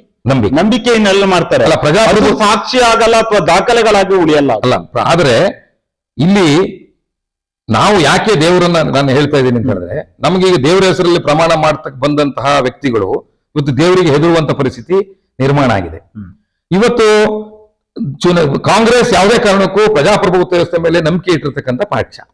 ನಾವು ಖಂಡಿತವಾಗಿಯೂ ಇನ್ನು ಉಳಿದಿರ್ತಕ್ಕಂಥದ್ದು ವಿರೋಧವನ್ನ ಮಾಡಿಲ್ಲ. ನಮ್ಮ ಪ್ರಶ್ನೆ ಇರ್ತಕ್ಕಂಥದ್ದು 279 ಮತಗಳನ್ನ ಮಾತ್ರ ಮಾಡಬೇಕಾಗಿರ್ತಕ್ಕಂಥದ್ದನ್ನ ವಿತ್ ಪ್ರೆಷರ್ ಚುನಾವಣಾ ಆಯೋಗ ಉಳಿದಂಥದ್ದನ್ನ ಯಾಕೆ ಮತವನ್ನ ಓಪನ್ ಮಾಡ್ತು ಅನ್ನೋದು ಇಲ್ಲಿ ಪ್ರಶ್ನೆ. ಯಾಕೆ ಇದನ್ನ ನಾನು ಹೇಳ್ತಾ ಇದ್ದೀನಿ ಅಂತ ಹೇಳಿದ್ರೆ, ಎಲ್ಲಿ ಅಲ್ಲಿ ಅವತ್ತಿನ ಪ್ರಕ್ರಿಯೆಯಲ್ಲಿ ನಮ್ಗೆ ಅನುಮಾನಾಸ್ಪದವಾದ ಇದನ್ನ ಯಾಕೆ ಬಂತು ಅಂತ ಹೇಳಿದ್ರೆ, ಚುನಾವಣೆ ಇದೆಲ್ಲ ಆಗ್ತದೆ, ಕೌಂಟಿಂಗ್ ಮುಗಿತದೆ. ಕೌಂಟಿಂಗ್ ಮುಗಿದಂತ ಸಂದರ್ಭದಲ್ಲಿ ಅವತ್ತಿನ RO ಮತ್ತು ಅಬ್ಸರ್ವರ್ ಒಂದು ರಾತ್ರಿ ಅನೌನ್ಸ್ ಅನ್ನ ಮಾಡ್ತಾರೆ. ಅವರು ಒಂದು ಘೋಷಣೆಯನ್ನ ಮಾಡ್ತಾರೆ, ಇವತ್ತು ನಾವು ಚುನಾವಣೆಯ ಫಲಿತಾಂಶವನ್ನು ಪ್ರಕಟ ಮಾಡುವುದಿಲ್ಲ, ನಾವು ಯಾವುದೇ ಸರ್ಟಿಫಿಕೇಟ್ ಅನ್ನ ಕೊಡೋದಿಲ್ಲ, ನಾವು ಮುಚ್ಚಿದ ಲಕೋಟೆಯಲ್ಲಿ ನಾವು ಹೈಕೋರ್ಟ್ಗೆ, ಇದು ಬಹಿರಂಗವಾಗಿ ನಡೆದಿರ್ತಕ್ಕಂಥದ್ದು, ಇದ್ರ ಬಗ್ಗೆ ನಾನೇನು ಸುಳ್ಳು ಹೇಳೋದಿಲ್ಲ. ಅಲ್ಲಿ ಹಾಜರಿರ್ತಕ್ಕಂಥ ಎಲ್ಲ ಚುನಾವಣಾ ಪ್ರತಿನಿಧಿಗಳ ಎದುರುಗಡೆ ಅವ್ರು ಏನು ಅನೌನ್ಸ್ ಮಾಡಿದ್ರೆ ಅಧಿಕಾರಿಗಳನ್ನ ಚುನಾವಣಾಧಿಕಾರಿಗಳು ಹಾಗೆ ಹೇಳಿದ್ರು ನೀವು ಹೇಳ್ತಾ ಇದ್ರ. ಕೋರ್ಟ್ ನ ಹೈಕೋರ್ಟ್ ನ ಒಂದು ನಿರ್ದೇಶನ ಇತ್ತು, ಮರುಮತ ಎಣಿಕೆಯನ್ನ ಮಾಡಿ ಅಂದೇ ಫಲಿತಾಂಶವನ್ನ ಪ್ರಕಟ ಮಾಡಿ ಅನ್ನುವ ಒಂದು ನಿರ್ದೇಶನ ಇತ್ತಲ್ಲ. ಹೈಕೋರ್ಟಿನ ಒಂದು ನಿರ್ದೇಶನವನ್ನ ಚುನಾವಣಾಧಿಕಾರಿಗಳು ಪಾಲನೆ ಮಾಡಿದ್ದಾರೆ. ಇಲ್ಲ ಇದ್ರಲ್ಲಿ ಗೊಂದಲ ಇದೆ. ಆ ತರದ ಅವರು ಸೃಷ್ಟಿಯನ್ನ ಮಾಡ್ತಾ ಇದ್ದಾರೆ. ಖಂಡಿತವಾಗಿ ಆ ತರ ಇಲ್ಲ. ಹೈಕೋರ್ಟ್ ಹೀಗೆ ಮಾಡಬೇಕು ಅಂತ ಎಲ್ಲೂ ಕೂಡ ಹೇಳಿಲ್ಲ. ಈಗ ಉದಾಹರಣೆಗೆ, ಈಗ ಗಾಯತ್ರಿ ಶಾಂತೇಗೌಡರ ಫಲಿತಾಂಶವನ್ನ ಮುಚ್ಚಿದ ಲಕೋಟೆಯಲ್ಲಿ ಕೊಟ್ಟಿದ್ದಾರೆ. ಅವತ್ತು ಅದೇ ಮಾದರಿಯಲ್ಲಿ ಅವರು ಅವತ್ತು RO ಅನೌನ್ಸ್ ಮಾಡ್ತಾರೆ, ಅಬ್ಸರ್ವರ್ ಪರ್ಮಿಷನ್ ಮತ್ತು ಅಲ್ಲಿ ಡಿಸ್ಕಸ್ ಮಾಡ್ಬಿಟ್ಟು, ನಾವು ಇವತ್ತು ನಮ್ಗೆ ಮಾಡ್ಲಿಕ್ಕೆ ಅವಕಾಶ ಇಲ್ಲ, ನಾವು ಶಾಂತೇಗೌಡ ಅವರ ಪ್ರಕರಣಕ್ಕೂ ಶೃಂಗೇರಿ ಕ್ಷೇತ್ರದ ಶಾಸಕ ಸ್ಥಾನದ ಪ್ರಕರಣಕ್ಕೂ ಎರಡು ಕೂಡ ಬೇರೆ ಬೇರೆ ಪ್ರಕರಣಗಳು, ಅಜಗಜಾಂತರ ವ್ಯತ್ಯಾಸವಿದೆ. ನೀವು ಅದಕ್ಕೆ ಕಂಪೇರ್ ಮಾಡುವ ಬೇರೆ ಇಲ್ಲಿದ್ದಂತ. ಅದಕ್ಕೆ ನಾನೀಗ ಮಧ್ಯೆ ಬರ್ತೀನಿ. ಅದಕ್ಕೆ ನಾನು ಹೇಳ್ತೀನಿ, ನಾವು ಅಲ್ಲಿ ಈ ಚುನಾವಣಾ ಪ್ರಕ್ರಿಯೆಗಳು ನಡೀತಿರುವಾಗ, ಮತ ಎಣಿಕೆ ನಡೆಯುವಾಗ, ಯಾವಾಗ ಈ ಕ್ರಿಮಿನಲ್ ಕಾನ್ಸ್ಪಿರೆನ್ಸಿ ಅಂದ್ರೆ ಏನು ಟ್ಯಾಂಪರಿಂಗ್ ಆಗಿದೆ ಅಂತ ನಾವು ನಮ್ಗೆ ಅಬ್ಜೆಕ್ಷನ್ ಮಾಡ್ತೀವಿ, ನಾವು ಅಲ್ಲಿ ರೈಟಿಂಗ್ ಅಬ್ಜೆಕ್ಷನ್ ಮಾಡ್ತೀವಿ. ರೈಟಿಂಗ್ ಅಬ್ಜೆಕ್ಷನ್ ಮಾಡಿದಂತ ಸಂದರ್ಭದಲ್ಲಿ ಅಲ್ಲಿ ಸಾಕಷ್ಟು ಚರ್ಚೆಗಳು ಪ್ರಾರಂಭ ಆಗ್ತವೆ. ಅವರಿಗೆ ನಮಗೂ ಸಾಕಷ್ಟು ಚರ್ಚೆ ಆಗ್ತದೆ, ಟ್ಯಾಂಪರಿಂಗ್ ಆಗಿದೆ ಅನ್ನುವಂತ ಮಂಡನೆಯನ್ನ ನಾವು ಮಾಡ್ತೀವಿ. ಅವಾಗ RO ಮತ್ತು ಅಬ್ಸರ್ವರ್ಗೆ ನಮ್ಮ ಮಂಡನೆಯನ್ನ ಮಾಡಿದಂತ ಸಂದರ್ಭದಲ್ಲಿ ಅವರು ಒಂದು ಓವರ್ ಒಂದು ಪ್ರೊಸೀಡಿಂಗ್ಸ್ ಅನ್ನ ಅವರು ಡಿಕ್ಲೇರ್ ಅನ್ನು ಮಾಡ್ತಾರೆ. ಅದು ನಾವು ನಿಮ್ಗೆ ಈಗಾಗಲೇ ಕೊಟ್ಟಿದ್ದೀವಿ. ಅದರಲ್ಲಿ ಅವರು ಕ್ಲೀನ್ ಆಗಿ ಹೇಳ್ತಾರೆ, ಏನು ದಿಸ್ ಅಲಿಗೇಷನ್ ಅಂದ್ರೆ ಈ ಅಲಿಗೇಷನ್ ಮೇ ಬಿ ಅಬ್ಸರ್ವ್ ಮಾಡಿದಾಗ ಇದರಲ್ಲಿ ಕ್ರಿಮಿನಲ್ ಕಾನ್ಸ್ಪಿರೆನ್ಸಿ ಕಂಡು ಬರ್ತಾ ಇದೆ ಅಂತ ಹೇಳಿ ಅವತ್ತು ಅವರು ನಮಗೆ ಓವರ್ ಒಂದು ಅವರು ಇದನ್ನ ಅದು RO ಕೊಟ್ಟಿರ್ತಕ್ಕಂತಹ ಒಂದು ಓರಲ್ ಇದನ್ನ ಅವರು ಪಾಸ್ ಮಾಡ್ತಾರೆ.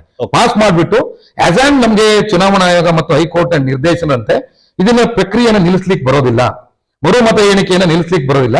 ಅದು ಏನಾಗಿದೆ ಅದನ್ನ ನಾವು ಪ್ರೊಸೀಡಿಂಗ್ಸ್ ಮಾಡ್ತೀವಿ, ಆದ್ರೆ ನಾವು ಫಲಿತಾಂಶವನ್ನ ಪ್ರಕಟ ಮಾಡೋದಿಲ್ಲ. ಯಾಕೆಂದ್ರೆ ಇದು ಸಮಸ್ಯೆ ಇರೋದ್ರಿಂದ ನಾವು ಇದನ್ನ ಬಿಫೋರ್ ದಿ ಹೈಕೋರ್ಟ್ ಹೋಗ್ತೀವಿ ಅಂತ ಹೇಳ್ತಾರೆ. ಅಂದಿನ RO ಆದಂತವರು ಮತ ಎಣಿಕೆ RO ಅವರು ರೈಟಿಂಗ್ಸ್ ಅಲ್ಲೇ ಕೊಟ್ಟಿದ್ದಾರೆ. 2026 ಮರುಮತ ಎಣಿಕೆ ಏನಿದೆ ರೈಟಿಂಗ್ಸ್ ಅಲ್ಲೇ ಕೊಟ್ಟಿದ್ದಾರೆ. ಹೌದು, ರೈಟಿಂಗ್ ಅಲ್ಲಿ ಕೊಟ್ಟಿದ್ದಾರೆ. ನಾವು ಚುನಾವಣಾ ಪ್ರಕ್ರಿಯೆ ಮುಂದುವರಿಸ್ತೀವಿ. ಆದ್ರೆ ಫೈನಲ್ ಆಗಿ ಅವ್ರ ಪ್ರಕ್ರಿಯೆ ಆದ್ಮೇಲೆ ನಾವು ಕೇಳಿದಂತ ಸಂದರ್ಭದಲ್ಲಿ ಅವರು ಅವಾಗ ಹೇಳ್ತಾರೆ, ನಾವು ರೈಟಿಂಗ್ ಅಲ್ಲಿ ಬರೆದು ಕೊಟ್ಟು ಇದನ್ನ ಫಲಿತಾಂಶವನ್ನು ಪ್ರಕಟ ಮಾಡಬಾರ್ದು, ಈ ತರ ಗೊಂದಲ ಇದೆ ಅಂತ ನಾವೆಲ್ಲ ರೈಟಿಂಗ್ ಅನ್ನ ಮಾಡ್ತೀವಿ. ಅಲ್ಲ, ನೀವು ರೈಟಿಂಗ್ ಅಲ್ಲಿ ಬರ್ಕೊಟ್ಟಿದ್ದೀರಾ, ನಾವಿಂದು ಫಲಿತಾಂಶವನ್ನ ಪ್ರಕಟ ಮಾಡಲ್ಲ ಅಂತ ಹೇಳಿ ಅವ್ರೇನಾದ್ರೂ ರೈಟಿಂಗ್ ಅಲ್ಲಿ ಹೇಳಿದ್ರಾ? ಹೌದು, ಅವರು ಅವತ್ತು ನಾವು ಮಾಡೋದಿಲ್ಲ ಅನ್ನುವಂತ ಅನೌನ್ಸ್ಮೆಂಟ್ ಅನ್ನ ಮಾಡ್ತಾರೆ. ಅವತ್ತು ಹಾಜರಿರ್ತಕ್ಕಂಥ ಜೀವರಾಜ್ ಅವರು ರಾತ್ರಿ ಯಾವುದೇ ಕಾರಣಕ್ಕೂ ಕೂಡ ಅವರು ಮಾಡಬೇಕು ಅಂತ ಹೇಳೋದಿಲ್ಲ, ನೀವು ನನಗೆ ಸರ್ಟಿಫಿಕೇಟ್ ಕೊಡಿ ಅಂತ ಅವತ್ತು ಕೇಳೋದಿಲ್ಲ, ಯಾವುದನ್ನೂ ಕೂಡ ಅವರು ಹೇಳದೆ ಯಾವುದೇ ಅಬ್ಜೆಕ್ಷನ್ ಮಾಡದೆ ಅವರು ಅಲ್ಲಿಂದ ತೆರಳ್ತಾರೆ.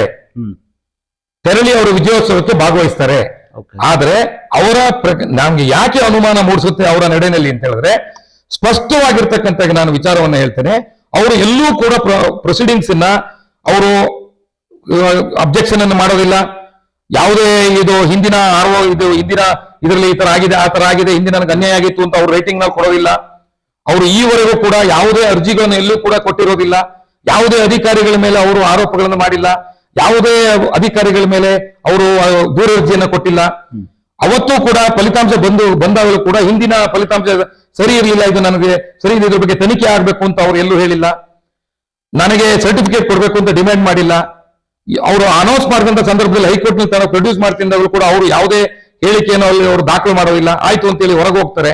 ಅದಾದ ನಂತರ ಮಾರನೇ ದಿನದಿಂದ ಅವರ ನಡೆಗಳಿದಾವಲ್ಲ, ಅವರು ಪ್ರೆಷರ್ ಅನ್ನ ಹಾಕ್ತಾರೆ, ಆರ್ ಒ ಮೇಲೆ ಪ್ರೆಷರ್ ಹಾಕ್ತಾರೆ, ಚುನಾವಣಾ ಆಯೋಗದಿಂದ ಪ್ರೆಷರ್ ಹಾಕಿ ಅದನ್ನ ಸರ್ಟಿಫಿಕೇಟ್ ಅನ್ನ ತಗೊಳ್ಳುವಂತಹ ಪ್ರಯತ್ನವನ್ನ ಮಾಡಿ ಸಫಲರಾಗ್ತಾರೆ.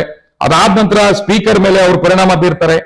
ಸ್ಪೀಕರ್ಗೆ ಅವರು ಒತ್ತಡವನ್ನು ಹೇರಿಸಿ ಅವರು ಶಾಸಕತ್ವದ ಇದನ್ನ ಏನೋ ಬೋಧನೆಯನ್ನ ತಗಂತಾರೆ. ಈ ಎಲ್ಲಾ ನಡೆಗಳು ಕೂಡ ನಮಗೆ ಅವರ ಅನುಮಾನವನ್ನ ಈ ಏನು ಕ್ರಿಮಿನಲ್ ಕಾನ್ಸ್ಪಿರೆನ್ಸಿ ಏನು ಮತ ಏನೋ ಕಳುವಾಗಿದೆ, ಮತ ಡಕಾಯಿತಿಯಾಗಿದೆ, ಮತವನ್ನ ತಿದ್ದುಪಡಿ ಮಾಡಿದ್ದಾರೆ, ಇದರ ಮೇಲೆ ಇವರ ನಡೆಗಳಿಂದ ನಮಗೆ ಯುವರಾಜ್ ಅವರು ಪ್ರಭಾವವನ್ನು ಬಳಸಿದ್ದಾರೆ, ಪ್ರೆಷರ್ ಅನ್ನು ಹಾಕಿದ್ದಾರೆ ಸ್ಪೀಕರ್ಗೆ ಅಂತ ಹೇಳಿದ್ರಿ, ಬೇರೆ ಬೇರೆ ಸ್ಪೀಕರ್ ಅಧಿಕಾರಿಗಳಿಗೆ ಮಾತನ್ನ ಹೇಳಿದ್ರಿ. ಯುವರಾಜ್ ಅವರು ಸೋತು 8 ವರ್ಷ ಆಗಿದೆ, ಶಾಸಕರಲ್ಲ 8 ವರ್ಷಗಳಾಗಿದ್ದಾವೆ. 8 ವರ್ಷ ಆಗಿರುವಂತಹ ಒಬ್ಬ ಸೋತ ಅಭ್ಯರ್ಥಿ, ಸತತ 2 ಬಾರಿ ಸೋತಂತ ಅಭ್ಯರ್ಥಿ ಒಂದು ಕಡೆ, ಇನ್ನೊಂದೆಡೆ ನಿಮ್ಮದೇ ಸರ್ಕಾರ ಇದೆ, ಶಾಸಕರಾಗಿ ರಾಜಗೌಡರು 2ನೇ ಬಾರಿ ಆಯ್ಕೆಯಾಗಿದ್ದಾರೆ, ಅತ್ಯಂತ ಮುಖ್ಯಮಂತ್ರಿಗಳ ಪ್ರತಿಯೊಂದು ಕೂಡ ಬಹುಮತದಲ್ಲಿರುವಂತ ಸರ್ಕಾರ, ಅಧಿಕಾರಿಗಳು ನೀವು ಹಾಕ್ದವರೇ ಇರುವಂತವ್ರು. ಇಂಥ ಸಂದರ್ಭದಲ್ಲಿ ಟ್ಯಾಂಪರಿಂಗ್ ಮಾಡೋದಕ್ಕಾಗ್ಲಿ ಅಧಿಕಾರಿಗಳ ಮೇಲೆ ಪ್ರಭಾವ ಮಾಡಕ್ಕೆ ಸಾಧ್ಯ ಇದೆಯಾ ಅಂತ ಇದಂದ್ರೆ ನಿಮ್ಮ ಹೇಳಿಕೆಗಳು ಹಾಸ್ಯಾಸ್ಪದ ಅನ್ಸಲ್ವಾ? ಖಂಡಿತವಾಗಿ ಹಾಸ್ಯಾಸ್ಪದ ಅನ್ಸಲ್ಲ. ಒಂದು ಈ ವ್ಯವಸ್ಥೆ ಒಳಗಡೆ ಯಾವುದೇ ವಿಚಾರಗಳನ್ನ ಯಾವ ರೀತಿ ಬದಲಾವಣೆಗಳನ್ನ ಮಾಡಿ ತೆಗೆದುಕೊಂಡು ಹೋಗ್ಬೇಕು ಅನ್ನುವಂಥದ್ದು ಕರಗತ ಮಾಡ್ಕೊಂಡಿದ್ದಾರೆ.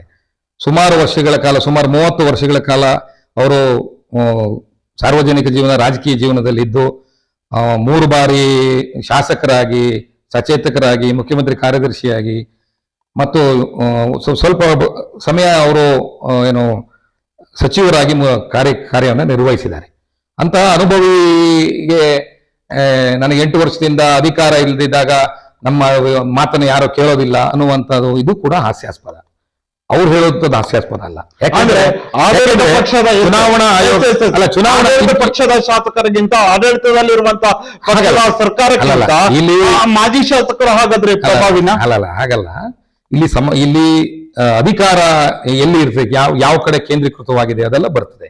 ಇಲ್ಲಿ ಈ ಇಡೀ ಚುನಾವಣಾ ಪ್ರಕ್ರಿಯೆಯಲ್ಲಿ ರಾಜ್ಯ ಸರ್ಕಾರದ ಪಾತ್ರನೂ ಇರೋದಿಲ್ಲ, ಕಾಂಗ್ರೆಸ್ ಪಾತ್ರನೂ ಇರೋಲ್ಲ, ಶಾಸಕರ ಪಾತ್ರನೂ ಇರೋದಿಲ್ಲ. ನಾನು ಈಗಾಗಲೇ ನಿಮ್ಗೆ ಹೇಳಿದೆ, ಈಗ ಹಿಂದಿನ ದಿನ ಏನೋ ಮರುಮತ ಎಣಿಕೆ ಆದ ನಂತರ ತಕ್ಷಣವೇ ಸರ್ಟಿಫಿಕೇಟ್ ಕೊಡ್ತಿದ್ದವರು ಮಾರನೇ ದಿವಸ ಚುನಾವಣಾ ಆಯೋಗದ ಮೇಲೆ, ಅವತ್ತಿನ ಚುನಾವಣಾ ಅಧಿಕಾರಿಗಳ ಮೇಲೆ ಒತ್ತಡವನ್ನ ಹೇರಿ ಅವರು ಸರ್ಟಿಫಿಕೇಟ್ ಅನ್ನ ಪಡ್ಕೊಂಡಿರೋದು ಇದಕ್ಕಿಂತ ನಿಮಗೆ ಅಂಗೈ ಹುಣ್ಣಿಗೆ ಕನ್ನಡಿ ಯಾಕೆ? ಹಾಗಿದ್ರೆ ಇವರಿಗೆ ಅವತ್ತೇ ಅವ್ರು ಕೇಳ್ಬೋದಿತ್ತಲ್ಲ. ಅಲ್ಲಿ ಮಾರನೇ ದಿನ ಅವರು ಎಷ್ಟು ಒತ್ತಡಗಳನ್ನ ಯಾವ ರೂಪದಲ್ಲಿ ಹಾಕ್ಬೇಕು ಚುನಾವಣಾ ಆಯೋಗದ ಮೇಲೆ ಮತ್ತು ಅಧಿಕಾರಿಗಳ ಮೇಲೆ ಹಾಕಿ ಪಡೆದುಕೊಂಡಿರ್ತಾರೆ. ಅವರ ಮೇಲೆ ನೀವು ಚುನಾವಣಾಧಿಕಾರಿಯ ಮೇಲೆ ಅವರು ಪ್ರಭಾವನ ಹಾಕಿದ್ರು ಅಂತ ನೀವೇನ್ ಹೇಳ್ತಾ ಇದ್ದೀರಾ? ಹಾಗೆ ಸರ್ಟಿಫಿಕೇಟ್ ನ ಕೊಡಬಾರ್ದು, ಸರ್ಟಿಫಿಕೇಟ್ ನ ಇಶ್ಯೂ ಮಾಡಬಾರ್ದು ಅನ್ನುವ ಪ್ರಭಾವವನ್ನ ಕಾಂಗ್ರೆಸ್ಸರು ಕೂಡ ಹಾಕಿದಾರೆ ಅನ್ನೋ ಮಾತಿದೆ. ಅಲ್ಲ, ಈಗ ನೀವು ಕೂಡ ರಾಜ್ಯದ ಬೇರೆ ಬೇರೆ ಪ್ರಭಾವಿಗಳನ್ನ ಕರ್ನಾಟಕ ನಿಮ್ದೇ ಸರ್ಕಾರ ಇದ್ದ ಸಂದರ್ಭದಲ್ಲಿ ನೀವು ಕೊಡಬಾರ್ದು ಅಂತ ಸರ್ಟಿಫಿಕೇಟ್ ನ ಕೊಡಬಾರ್ದು ಅನ್ನೋ ಪ್ರಭಾವ ಹಾಕಿರುವ ಸಾಹಿತ್ಯ ಕೂಡ ಇದೆಯಲ್ಲ. ನೋಡಿ, ನಮಗೆ ಅನ್ಯಾಯ ಆಗಿದೆ, ಈ ಪ್ರಕ್ರಿಯೆಯನ್ನ ನೀವು ಹೈಕೋರ್ಟ್ಗೆ ನೀವು ಮಂಡನೆ ಮಾಡಿ ಅಂತ ನಾವು ಹೇಳಿದೀವಿ ಬಿಟ್ರೆ ಸರ್ಟಿಫಿಕೇಟ್ ಕೊಡಬೇಡಿ ಅಂತ ನಾವು ಚುನಾವಣಾ ಆಯೋಗದವರಿಗೆ ಅಥವಾ ಚುನಾವಣಾಧಿಕಾರಿಗೆ ನಾವು ಹೇಳಿಲ್ಲ. ಯಾಕೆ ಅಂತ ಹೇಳಿದ್ರೆ ಪ್ರಜಾಪ್ರಭುತ್ವ ವ್ಯವಸ್ಥೆಯಲ್ಲಿ ಈಗ ಹೈಕೋರ್ಟ್ ನ ಉಚ್ಚ ನ್ಯಾಯಾಲಯದ ಆದೇಶದ ಮೇಲೆ ಬಂದಿರತಕ್ಕಂಥ ಇದನ್ನ ನಾವು ಗೌರವಿಸಿ ಸುಪ್ರೀಂ ಕೋರ್ಟ್ಗೆ ನಾವು ಹೋಗ್ಲಿಲ್ಲ. ತುಂಬಾ ವಾದಗಳು ಇಲ್ಲಿ, ಬಹಳ ಬುದ್ಧಿವಂತರು ವರ್ಗ ಇದೆ ನಮ್ಮಲ್ಲಿ. ಇವತ್ತು ಚುನಾವಣಾ ಆಯೋಗ ಅಲ್ಲ, ಹೈಕೋರ್ಟ್ ನ ನಿರ್ದೇಶದಂತೆ ಅವರು ಜಡ್ಜ್ಮೆಂಟ್ ಅನ್ನ ನೀವು ಬಾಯ್ಕಾಟ್ ಮಾಡಿ ನಾವು ಸುಪ್ರೀಂ ಕೋರ್ಟಿಗೆ ಹೋಗಿ ಮತ್ತೆ ಇದೇ ತರ ಸ್ಟೇ ತರಬಹುದಿತ್ತಲ್ಲ ಅನ್ನುವಂತ ಮಾತು ಸಹಜವಾಗಿ ಇದೆ.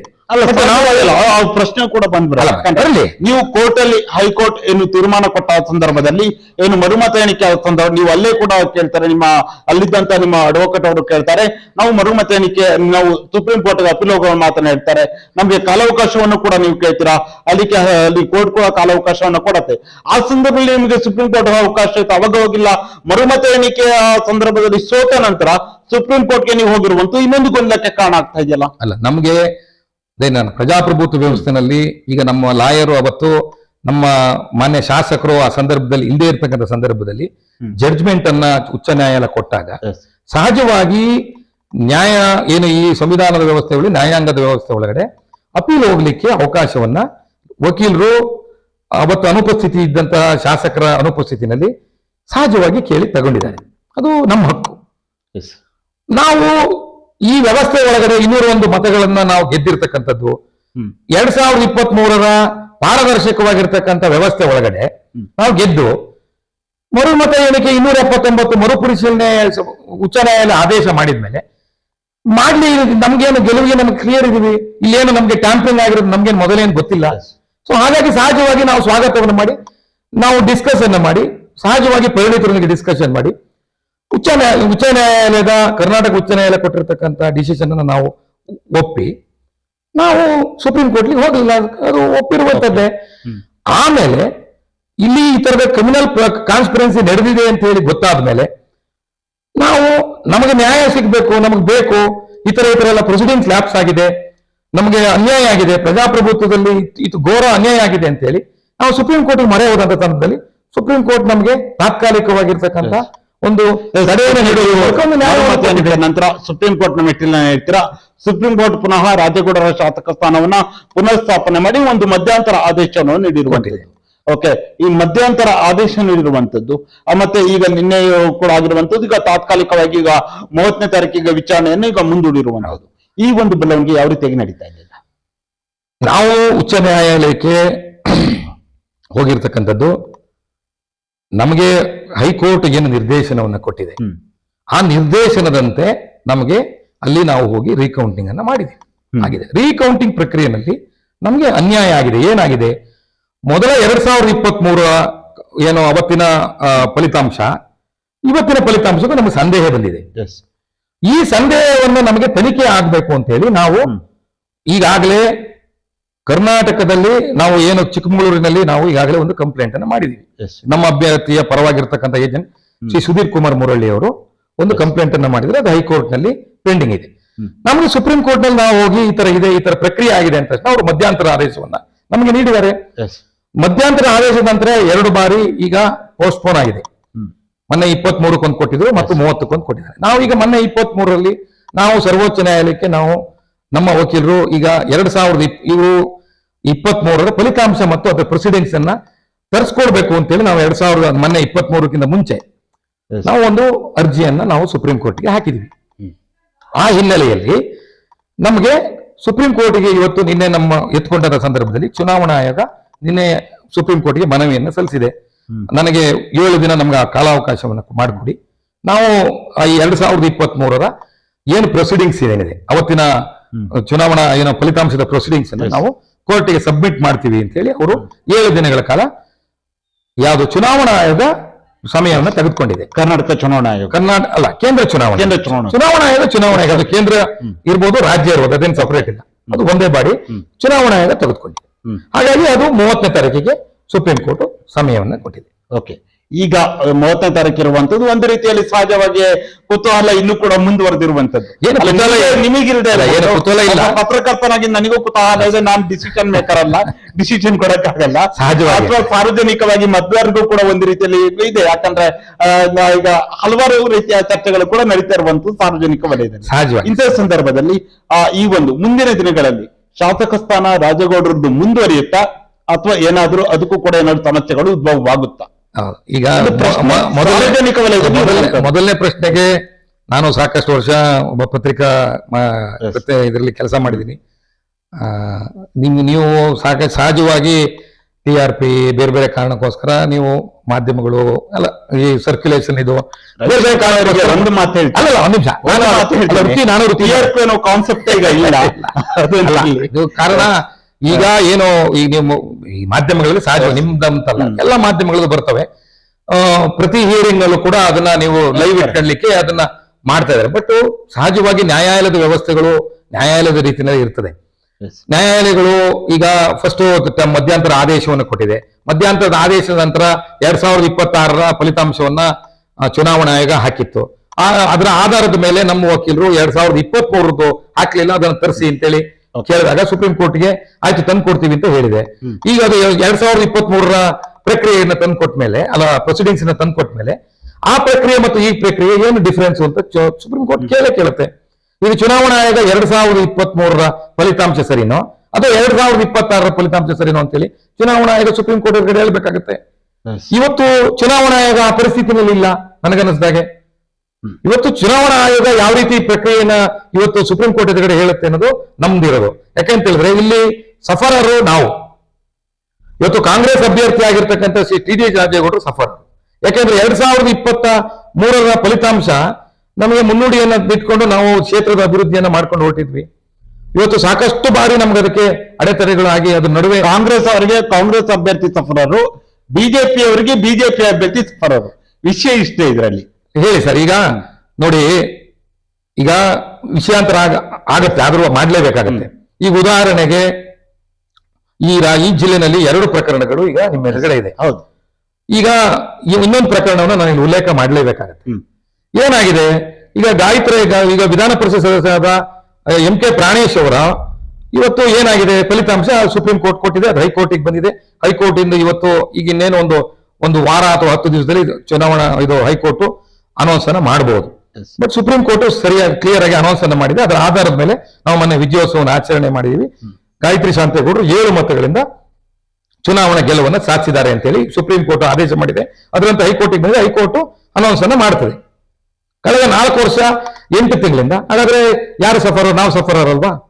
ಇವತ್ತು ಎಂ.ಕೆ. ಪ್ರಾಣೇಶ್ ಅವರು ವಿಧಾನ ಪರಿಷತ್ ಸದಸ್ಯರಾಗಿ ಉಪಸಭಾಪತಿಯಾಗಿ ಅವರು ಅಧಿಕಾರವನ್ನ ಸಂಪೂರ್ಣವಾಗಿ ಅನುಭವಿಸಿದ್ದಾರೆ. ನಾವು ಈಗ ನಾವು 4 ವರ್ಷದಿಂದ ಸಫರರ್, ನಾವು ಯಾರಿಗೆ ಹೇಳ್ಬೇಕು? ಇಡೀ ಆದ್ಮೇಲೆ 2ನೇ ಪ್ರಕರಣ ರಾಜೇಗೌಡರದು. ಮೊದಲನೇದು ರಾಜೇಗೌಡರು, 2ನೇ ಗಾಯತ್ರಕ್ಕ. ಆದ್ರೆ ಸೀನಿಯಾರಿಟಿನಲ್ಲಿ ಗಾಯತ್ರಕ್ಕ ಮೊದಲನೇವರು, 2ನೇದು ರಾಜೇಗೌಡರದು. ಇಲ್ಲಿ ಸಫರರ ಪ್ರಶ್ನೆ ಬರೋದೇ ಇಲ್ಲ. ಯಾಕಂತ ಹೇಳಿದ್ರೆ ಈ ವ್ಯವಸ್ಥೆ ಒಳಗಡೆ ನಾವು ಏನಾಗಿದೆ ಅದನ್ನು ಅನುಭವಿಸ್ಬೇಕು. ವಾಸ್ತವಾಂಶ ಹೇಳೋದಾದ್ರೆ ಇಲ್ಲಿ ಮಾಜಿ ಶಾಸಕರು ಸಫರರಲ್ಲ, ಹಾಲಿ ಶಾಸಕರು ಸಫರರಲ್ಲ, ಮಾಜಿ MLC-ನಲ್ಲ, ಹಾಲಿ MLC ಯಾರು ಸಫರರಲ್ಲ. ಅಲ್ಲ, ಇಲ್ಲಿ ಸಫರರಾಗ್ತಿರೋದು ಯಾರಂದ್ರೆ ಶೃಂಗೇರಿ ಕ್ಷೇತ್ರದ ಮತದಾರರು, ಸಾರ್ವಜನಿಕರು. ಹಾಲಿ ಶಾಸಕರು, ಮಾಜಿ ಶಾಸಕರ ಶಾಸಕ ಸ್ಥಾನದ ಕಿತ್ತಾಟದಲ್ಲಿ ಸಫರರಾಗ್ತಿರೋದು ಮಾತ್ರ ಶೃಂಗೇರಿ ಕ್ಷೇತ್ರದ ಮತದಾರರು ಅಲ್ಲ. ಅದು ಈಗ ಸಾರ್ವಜನಿಕವಾಗಿ ಒಬ್ಬ ಸಾರ್ವಜನಿಕ ವ್ಯಕ್ತಿಯಾಗಿ ಈ ಗೊಂದಲಗಳು ನಿರ್ಮಾಣ ಆದಂತ ಸಂದರ್ಭದಲ್ಲಿ ನೀವು ಹೇಳಿರ್ತಕ್ಕಂಥದ್ದನ್ನ ನಾವು ಕೆಲವೊಂದು ಸಂದರ್ಭದಲ್ಲಿ ಕೆಲವನ್ನ ಒಪ್ಕೊಳ್ಳೇಬೇಕು. ಯಾಕೆಂತ ಹೇಳಿದ್ರೆ ಇವತ್ತು ಸಾಮಾನ್ಯ ಜನ ಅಂದ್ರೆ ಮತದಾರ ಇದಾನಲ್ಲ, ಅವನು ಗೊಂದಲದಲ್ಲಿದ್ದಾನೆ. ಯಾಕೆ ಗೊಂದಲದಲ್ಲಿದ್ದಾನೆ ಅಂತ ಹೇಳಿದ್ರೆ ಈಗ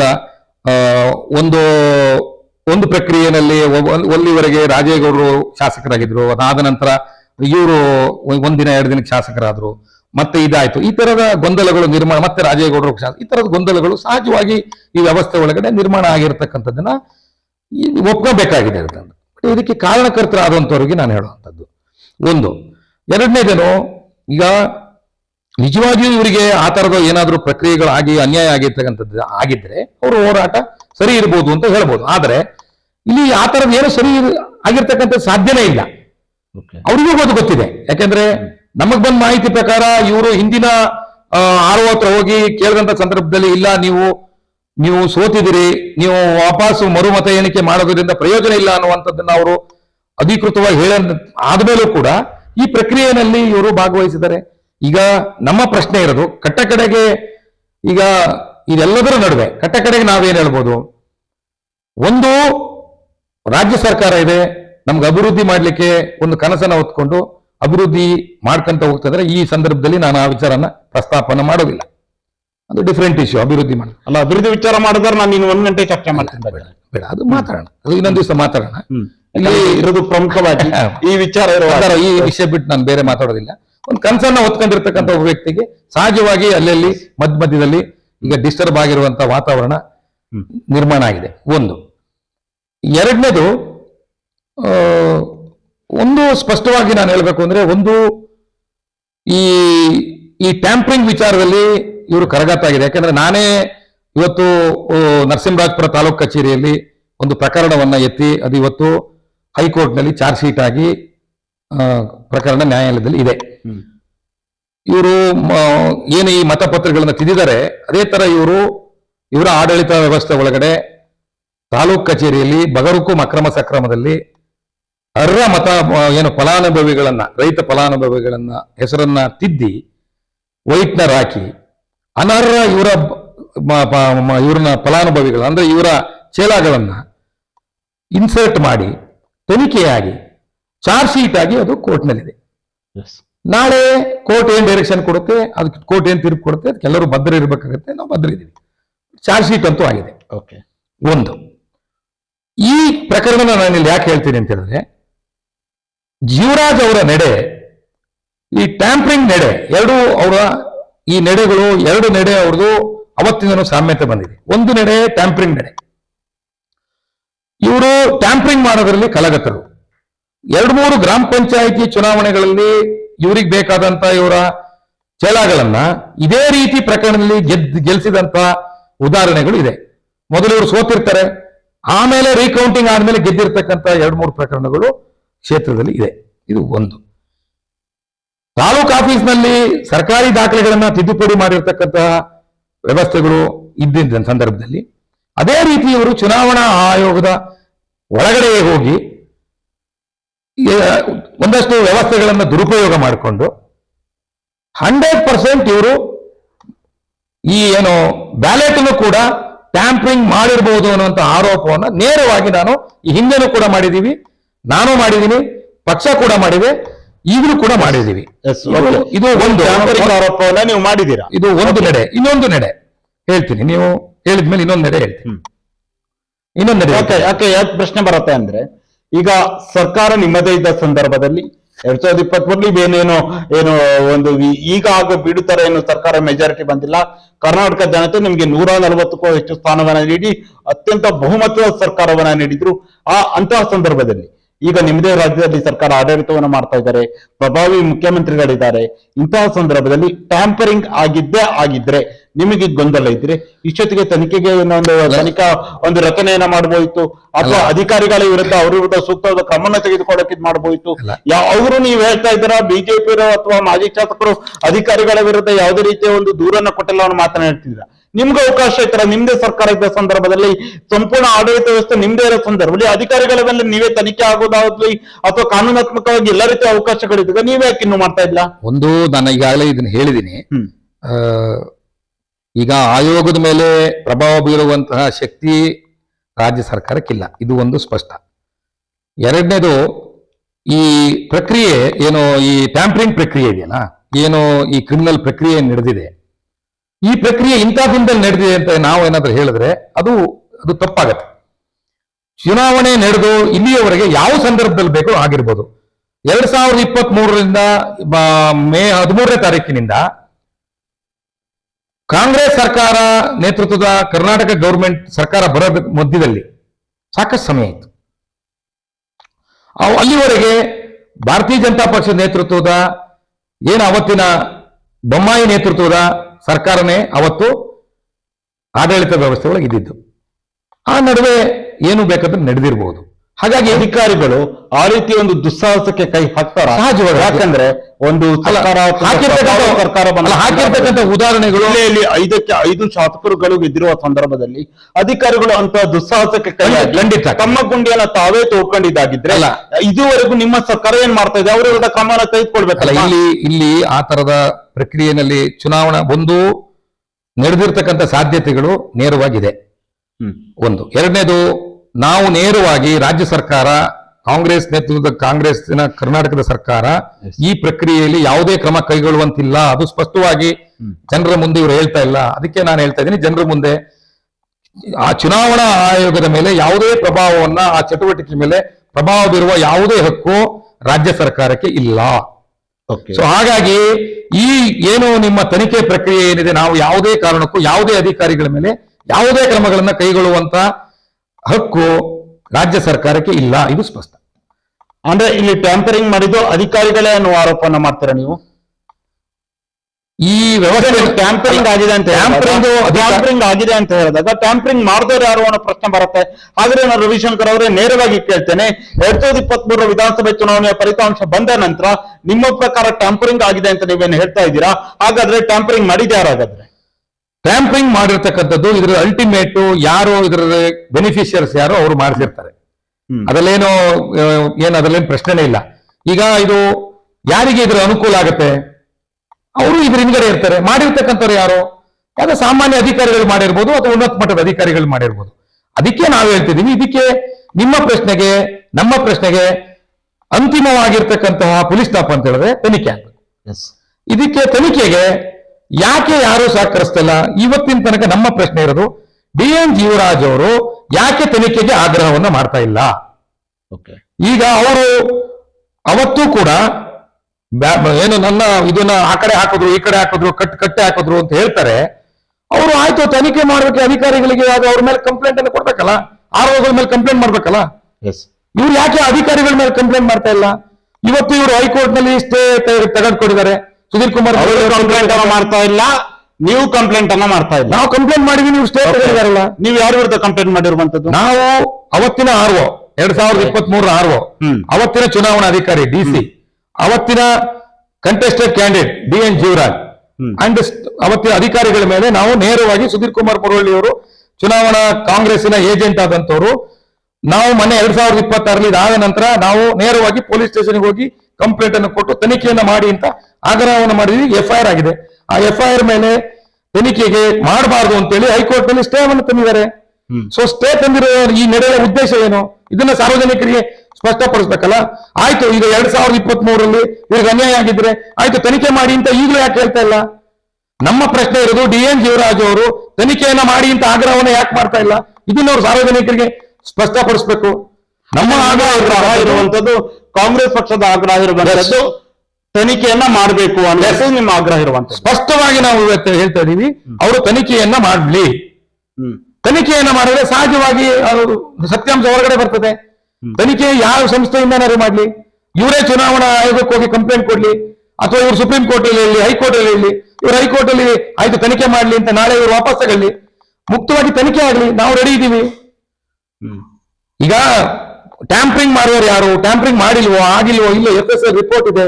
ಇವತ್ತು ತನಿಖೆ ಆಗ್ಲಿ, ಸಾರ್ವಜನಿಕರಿಗೆ ಗೊಂದಲವನ್ನ ನೀವೇ ಹೇಳಿದ್ರಿ, ಸಾರ್ವಜನಿಕವಾಗಿ ಗೊಂದಲ ಬಗೆಹರಿಲಿ. ಆದರೆ ಇದಕ್ಕೆ ಅವ್ರು ತಯಾರಿಲ್ಲ. ಆ ನಡೆ ಮೇಲೆ ನಮಗೆ ಇವರಿದೆ. ಇನ್ನು ಎರಡನೇ ನಡೆ ಇದೆ ಇವ್ರದ್ದು. ಇವ್ರ ಮೇಲೆ ಆಗಿರ್ತಕ್ಕಂಥ ಇನ್ನೊಂದು ಪ್ರಕರಣದಲ್ಲಿ ಒಂದು ಮಹಿಳೆ ನನಗೆ ದೌರ್ಜನ್ಯ ಆಗಿದೆ ಅಂತೇಳಿ ನರಸಿಂಹರಾಜಪುರ ಸ್ಟೇಷನ್ ನಲ್ಲಿ ಒಂದು ಕಂಪ್ಲೇಂಟ್ ಅನ್ನ ಮಾಡ್ತಾರೆ. ಆ ಕಂಪ್ಲೇಂಟ್ ಬಗ್ಗೆ ನಾನು ಏನು ಹೇಳೋದಿಲ್ಲ. ಆ ಕಂಪ್ಲೇಂಟ್ ಅನ್ನ ಮಾಡಿರ್ತಕ್ಕಂಥ ಸಂದರ್ಭದಲ್ಲಿ ಇವತ್ತು ಇವರು ನಾವು ನಂಬಿರ್ತಕ್ಕಂಥ ದೇವರು ದಿಂಡುಗಳ ಮೇಲೆ ಇವತ್ತು ನಾವು ಕೂಡ ಈಗ ಮೊನ್ನೆ ಚುನಾವಣಾ ರಿಸಲ್ಟ್ ಆದ್ಮೇಲೆ ನಿಮಗೂ ಕೂಡ ಗೊತ್ತಿದೆ, ಆಣೆ ಪ್ರಮಾಣಗಳು ನಡೆದಿದೆ. ಈ ಅವತ್ತು ಪ್ರಮಾಣದ ವಿಚಾರಣೆ ತಗೊಳ್ಳೋದಾದ್ರೆ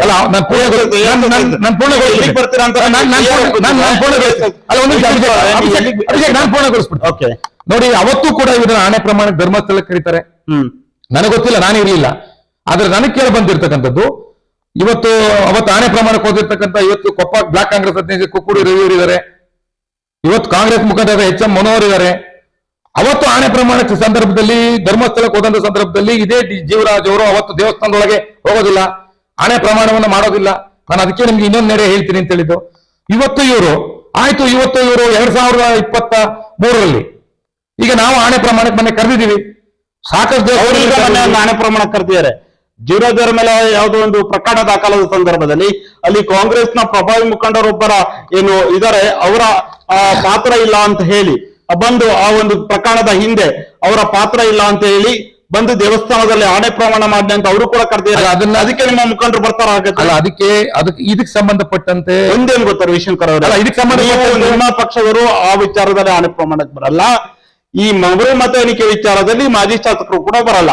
ಈ ವಿಚಾರ ಏನಿದೆ ಜನರಲ್ಲಿ ಒಂದು ರೀತಿಯಲ್ಲಿ ಭಾವನಾತ್ಮಕವಾಗಿ ಸಂದೇಶ ಕೊಡೋದಾಗಿರ್ಬೋದು, ಅಥವಾ ಜನರನ್ನ ತಮ್ಮ ಕಡೆಗೆ ಸೆಳೆಯುವ ನಿಟ್ಟಿನಲ್ಲಿ ಇಬ್ರು ಮಾಡ್ತಿರುವಂತಹ ಒಂದು ವ್ಯವಸ್ಥಿತವಾದ ಪ್ಲಾನ್ ಅನ್ನುವಂಥದ್ದು ಜನರಿಗೂ ಅಷ್ಟು ತಿಳಿವಳಿಕೆ ಬರಲ್ವಾದರೆ ಜನರು ಕೂಡ ಅರ್ಥ ಮಾಡ್ಕೊಳ್ತಾರೆ. ಇಲ್ಲಿ ನಿಮ್ಗೆ ಒಂದು ಪಾರ್ಟ್ ಅನ್ನ ನಾನು ತನಿಖೆ ಬಗ್ಗೆ ನಿಮ್ಗೆ ಸ್ಪಷ್ಟವಾಗಿ ನಾನು ಕ್ಲಿಯರ್ ಮಾಡಿದ್ದೀನಿ.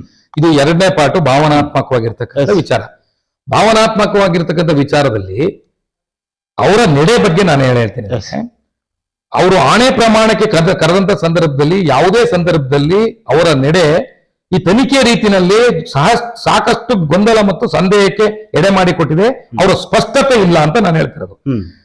ಈಗ ಯಾವ ಆರೋಪಗಳನ್ನು ಅವರು ಮಾಡಿದ್ರು ಅದಕ್ಕೆ ಉತ್ತರ ಕೊಡಬೇಕಾದರೂ ಸಾರ್ವಜನಿಕವಾಗಿ ನನ್ನ ಅಭಿಪ್ರಾಯ ಉತ್ತರವನ್ನು ಕೊಟ್ಟಿದ್ದಾರೆ. ನಾನು ಆಣೆ ಪ್ರಮಾಣಕ್ಕೆ ರೆಡಿ ಇದ್ದೀನಿ ಅಂತ ಅವ್ರು ಹೇಳಿದ್ದಾರೆ.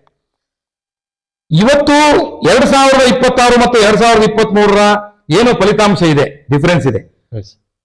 ಅದರಲ್ಲಿ ನಾವು ಕ್ರಿಮಿನಲ್ ಪ್ರಕರಣದಲ್ಲಿ ಭಾಗಿಯಾಗಿಲ್ಲ, ನಾವು ಟ್ಯಾಂಪರಿಂಗ್ ಮಾಡಿಲ್ಲ ಅಂತ ಹೇಳಿ ಬಹಿರಂಗವಾಗಿ ಅವ್ರು ಬಂದು ಹೇಳಿದ್ರೆ ಮುಗೀತು. ಇವತ್ತು ಭಾರತೀಯ ಜನತಾ ಪಾರ್ಟಿಯ ಅವತ್ತು ಭಾಗವಹಿಸಿರ್ತಕ್ಕಂತಹ ಪ್ರತಿನಿಧಿಗಳೇ, ಏಜೆಂಟ್ರುಗಳೇ, ಅವರೇ ಮೇಲೆ ಅವರೇ ನೇರವಾಗಿ ನಾವು ಯಾವುದೇ ತರದ ಇದಿಲ್ಲ, ಅವ್ರು ಪಾರದರ್ಶಕವಾಗಿತ್ತು ಅಂತ ಹೇಳಿ ಆಣೆ ಪ್ರಮಾಣ ಮಾಡಿದ ಮೇಲೆ ಇವತ್ತು ಜೀವರಾಜ್ ಅವರ ನೆರೆ ಮೇಲೆ ಅವರ ಸ್ವಪಕ್ಷದವರಿಂದಲೇ ಅವರಿಗೆ ಆರೋಪಗಳು ಬಂದ ಪ್ರಕ್ರಿಯೆ ಮತ್ತು ಪ್ರತಿಕ್ರಿಯೆ ಬಂದ ಮೇಲೆ ಸ್ಪಷ್ಟವಾಗಿರ್ತಕ್ಕಂಥ ಪ್ರತಿಕ್ರಿಯೆ ಅವರು ಕೊಟ್ಟಿದ್ದಾರೆ. ಯಾರು? ಶೆಟ್ಟಿಗದೆ ರಾಮಸ್ವಾಮಿ ಅವರು ಮತ್ತು ಬಿ ಎಸ್ ಸತೀಶ್ ಅವರು ಸ್ಪಷ್ಟವಾಗಿರ್ತಕ್ಕಂಥ ಸಂದೇಶ ಕೊಟ್ಟಿದ್ದಾರೆ.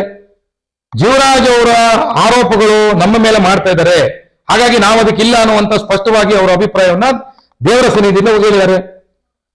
ಈಗ ಭಾರತೀಯ ಜನತಾ ಪಾರ್ಟಿಯಿಂದನೂ ಕೂಡ ಜೀವರಾಜ್ ಅವರೇ ಇವತ್ತು ಆರೋಪಿ, ಕಾಂಗ್ರೆಸ್ನಿಂದನೂ ಕೂಡ ನಮ್ಮ ಪಾರ್ಟಿಯಿಂದನೂ ಕೂಡ ಜೀವರಾಜ್ ಅವರೇ ಆರೋಪಿ, ದೇವರ ಸನ್ನಿಧಿನಲ್ಲೂ ಅವರೇ ಆರೋಪಿ, ಸಾರ್ವಜನಿಕ ಇದರಲ್ಲೂ ಕೂಡ ಅವರೇ ಆರೋಪಿ, ಚುನಾವಣಾ ಆಯೋಗದ ತನಿಖೆಯಲ್ಲೂ ಕೂಡ ಅವರೇ ಆರೋಪಿ. ಹಾಗಾಗಿ ಎಲ್ಲಾ ವಿಚಾರಗಳಲ್ಲೂ ಕೂಡ ಅವರು ಆರೋಪಿ ಸ್ಥಾನದಲ್ಲಿ ಇದ್ದಾರೆ. ಚುನಾವಣಾ ಆಯೋಗದ ತನಿಖೆಗೆ ಬಂದಿಲ್ಲ. ಚುನಾವಣಾ ಆಯೋಗ ತನಿಖೆಗೂ ಕೂಡ ಅವರು ಕೊಟ್ಟಿದ್ದಾರೆ. ಚುನಾವಣಾ ಆಯೋಗದವರು ಅಕ್ರಮ ಅಂತ ಏನಾದ್ರು ಕೊಟ್ಟಿದ್ದಾರಾ? ಚುನಾವಣಾ ಆಯೋಗದವರು ಸುಪ್ರೀಂ ಕೋರ್ಟ್ಗೆ ಈಗ 2 ಫಲಿತಾಂಶವನ್ನ ಅವರ ಎದುರುಗಡೆ ಇದೆ. ಚುನಾವಣಾ ಆಯೋಗಕ್ಕೆ ಇವರೇ ಆಗ್ರಹ ಮಾಡಬಹುದಲ್ಲ, ತನಿಖೆ ಆಗಲಿ, ಯಾವ್ದು ಸರಿ ಇದೆ ಅಂತೇಳಿ ಇವರು ಚುನಾವಣಾ ಆಯೋಗಕ್ಕೆ ಇವರೇ ತನಿಖೆ ಮಾಡಕ್ಕೆ ಆಗ್ರಹ ಮಾಡ್ಬೋದಲ್ಲ, ಅದು ಯಾಕೆ ಮಾಡ್ತಾ ಇಲ್ಲ ಅನ್ನೋದು ನನ್ನ ಪ್ರಶ್ನೆ.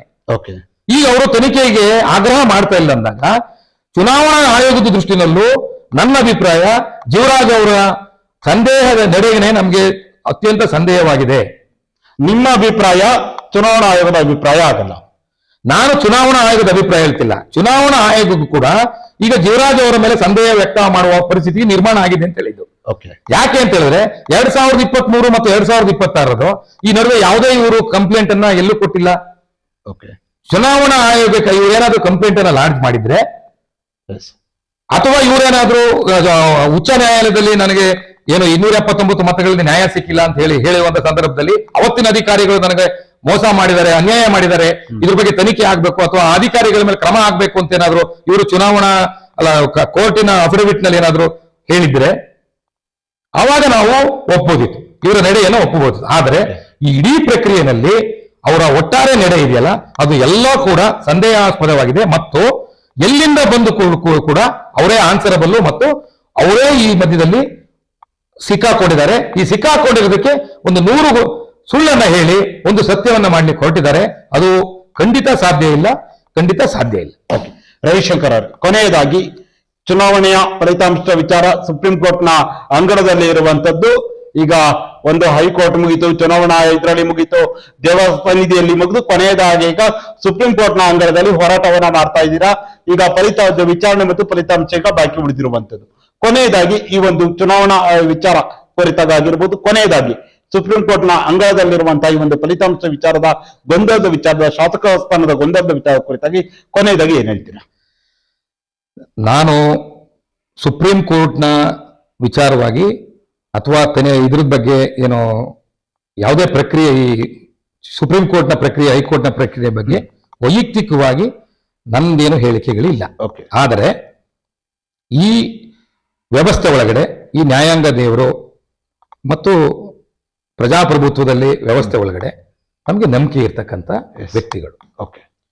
ನಾನು ಈ ಪ್ರಕರಣವನ್ನ ಕಣ್ಣು ಖುದ್ದಾಗಿ ನೋಡಿರೋದ್ರಿಂದ ನನಗನ್ಸುತ್ತೆ ನಮಗೆ ನ್ಯಾಯ ಸಿಕ್ಕೇ ಸಿಗುತ್ತೆ, ಅಷ್ಟೊಂದು ನಿಖರತೆಯಿಂದ ಹೇಳ್ತೇನೆ. ಯಾಕೆ ಅಂತ ಹೇಳಿದ್ರೆ ಈ ಇಡೀ ಪ್ರಕ್ರಿಯೆಯಲ್ಲಿ ನಾನೇ ನೋಡಿದಂತೆ ಇದು ಟ್ಯಾಂಪರಿಂಗ್ ಆಗಿದೆ. ಇದ್ರ ಬಗ್ಗೆ ತನಿಖೆ ಆಗಬಹುದು, ಸುಪ್ರೀಂ ಕೋರ್ಟ್ ಅಥವಾ ಹೈಕೋರ್ಟ್ ಕೊಡಬಹುದು, ಕೊಡ್ತದೆ ಎನ್ನುವ ವಿಶ್ವಾಸ ನನಗಿದೆ. ಕೊಟ್ಟಂತ ಸಂದರ್ಭದಲ್ಲಿ ಇದು ಯಾವತ್ತೊಂದಿನ ಹೊರಗಡೆ ಬರ್ತದೆ. ಆ ನ್ಯಾಯ ಮತ್ತು ಸತ್ಯ ಎರಡು ಹೊರಗಡೆ ಬರ್ತದೆ.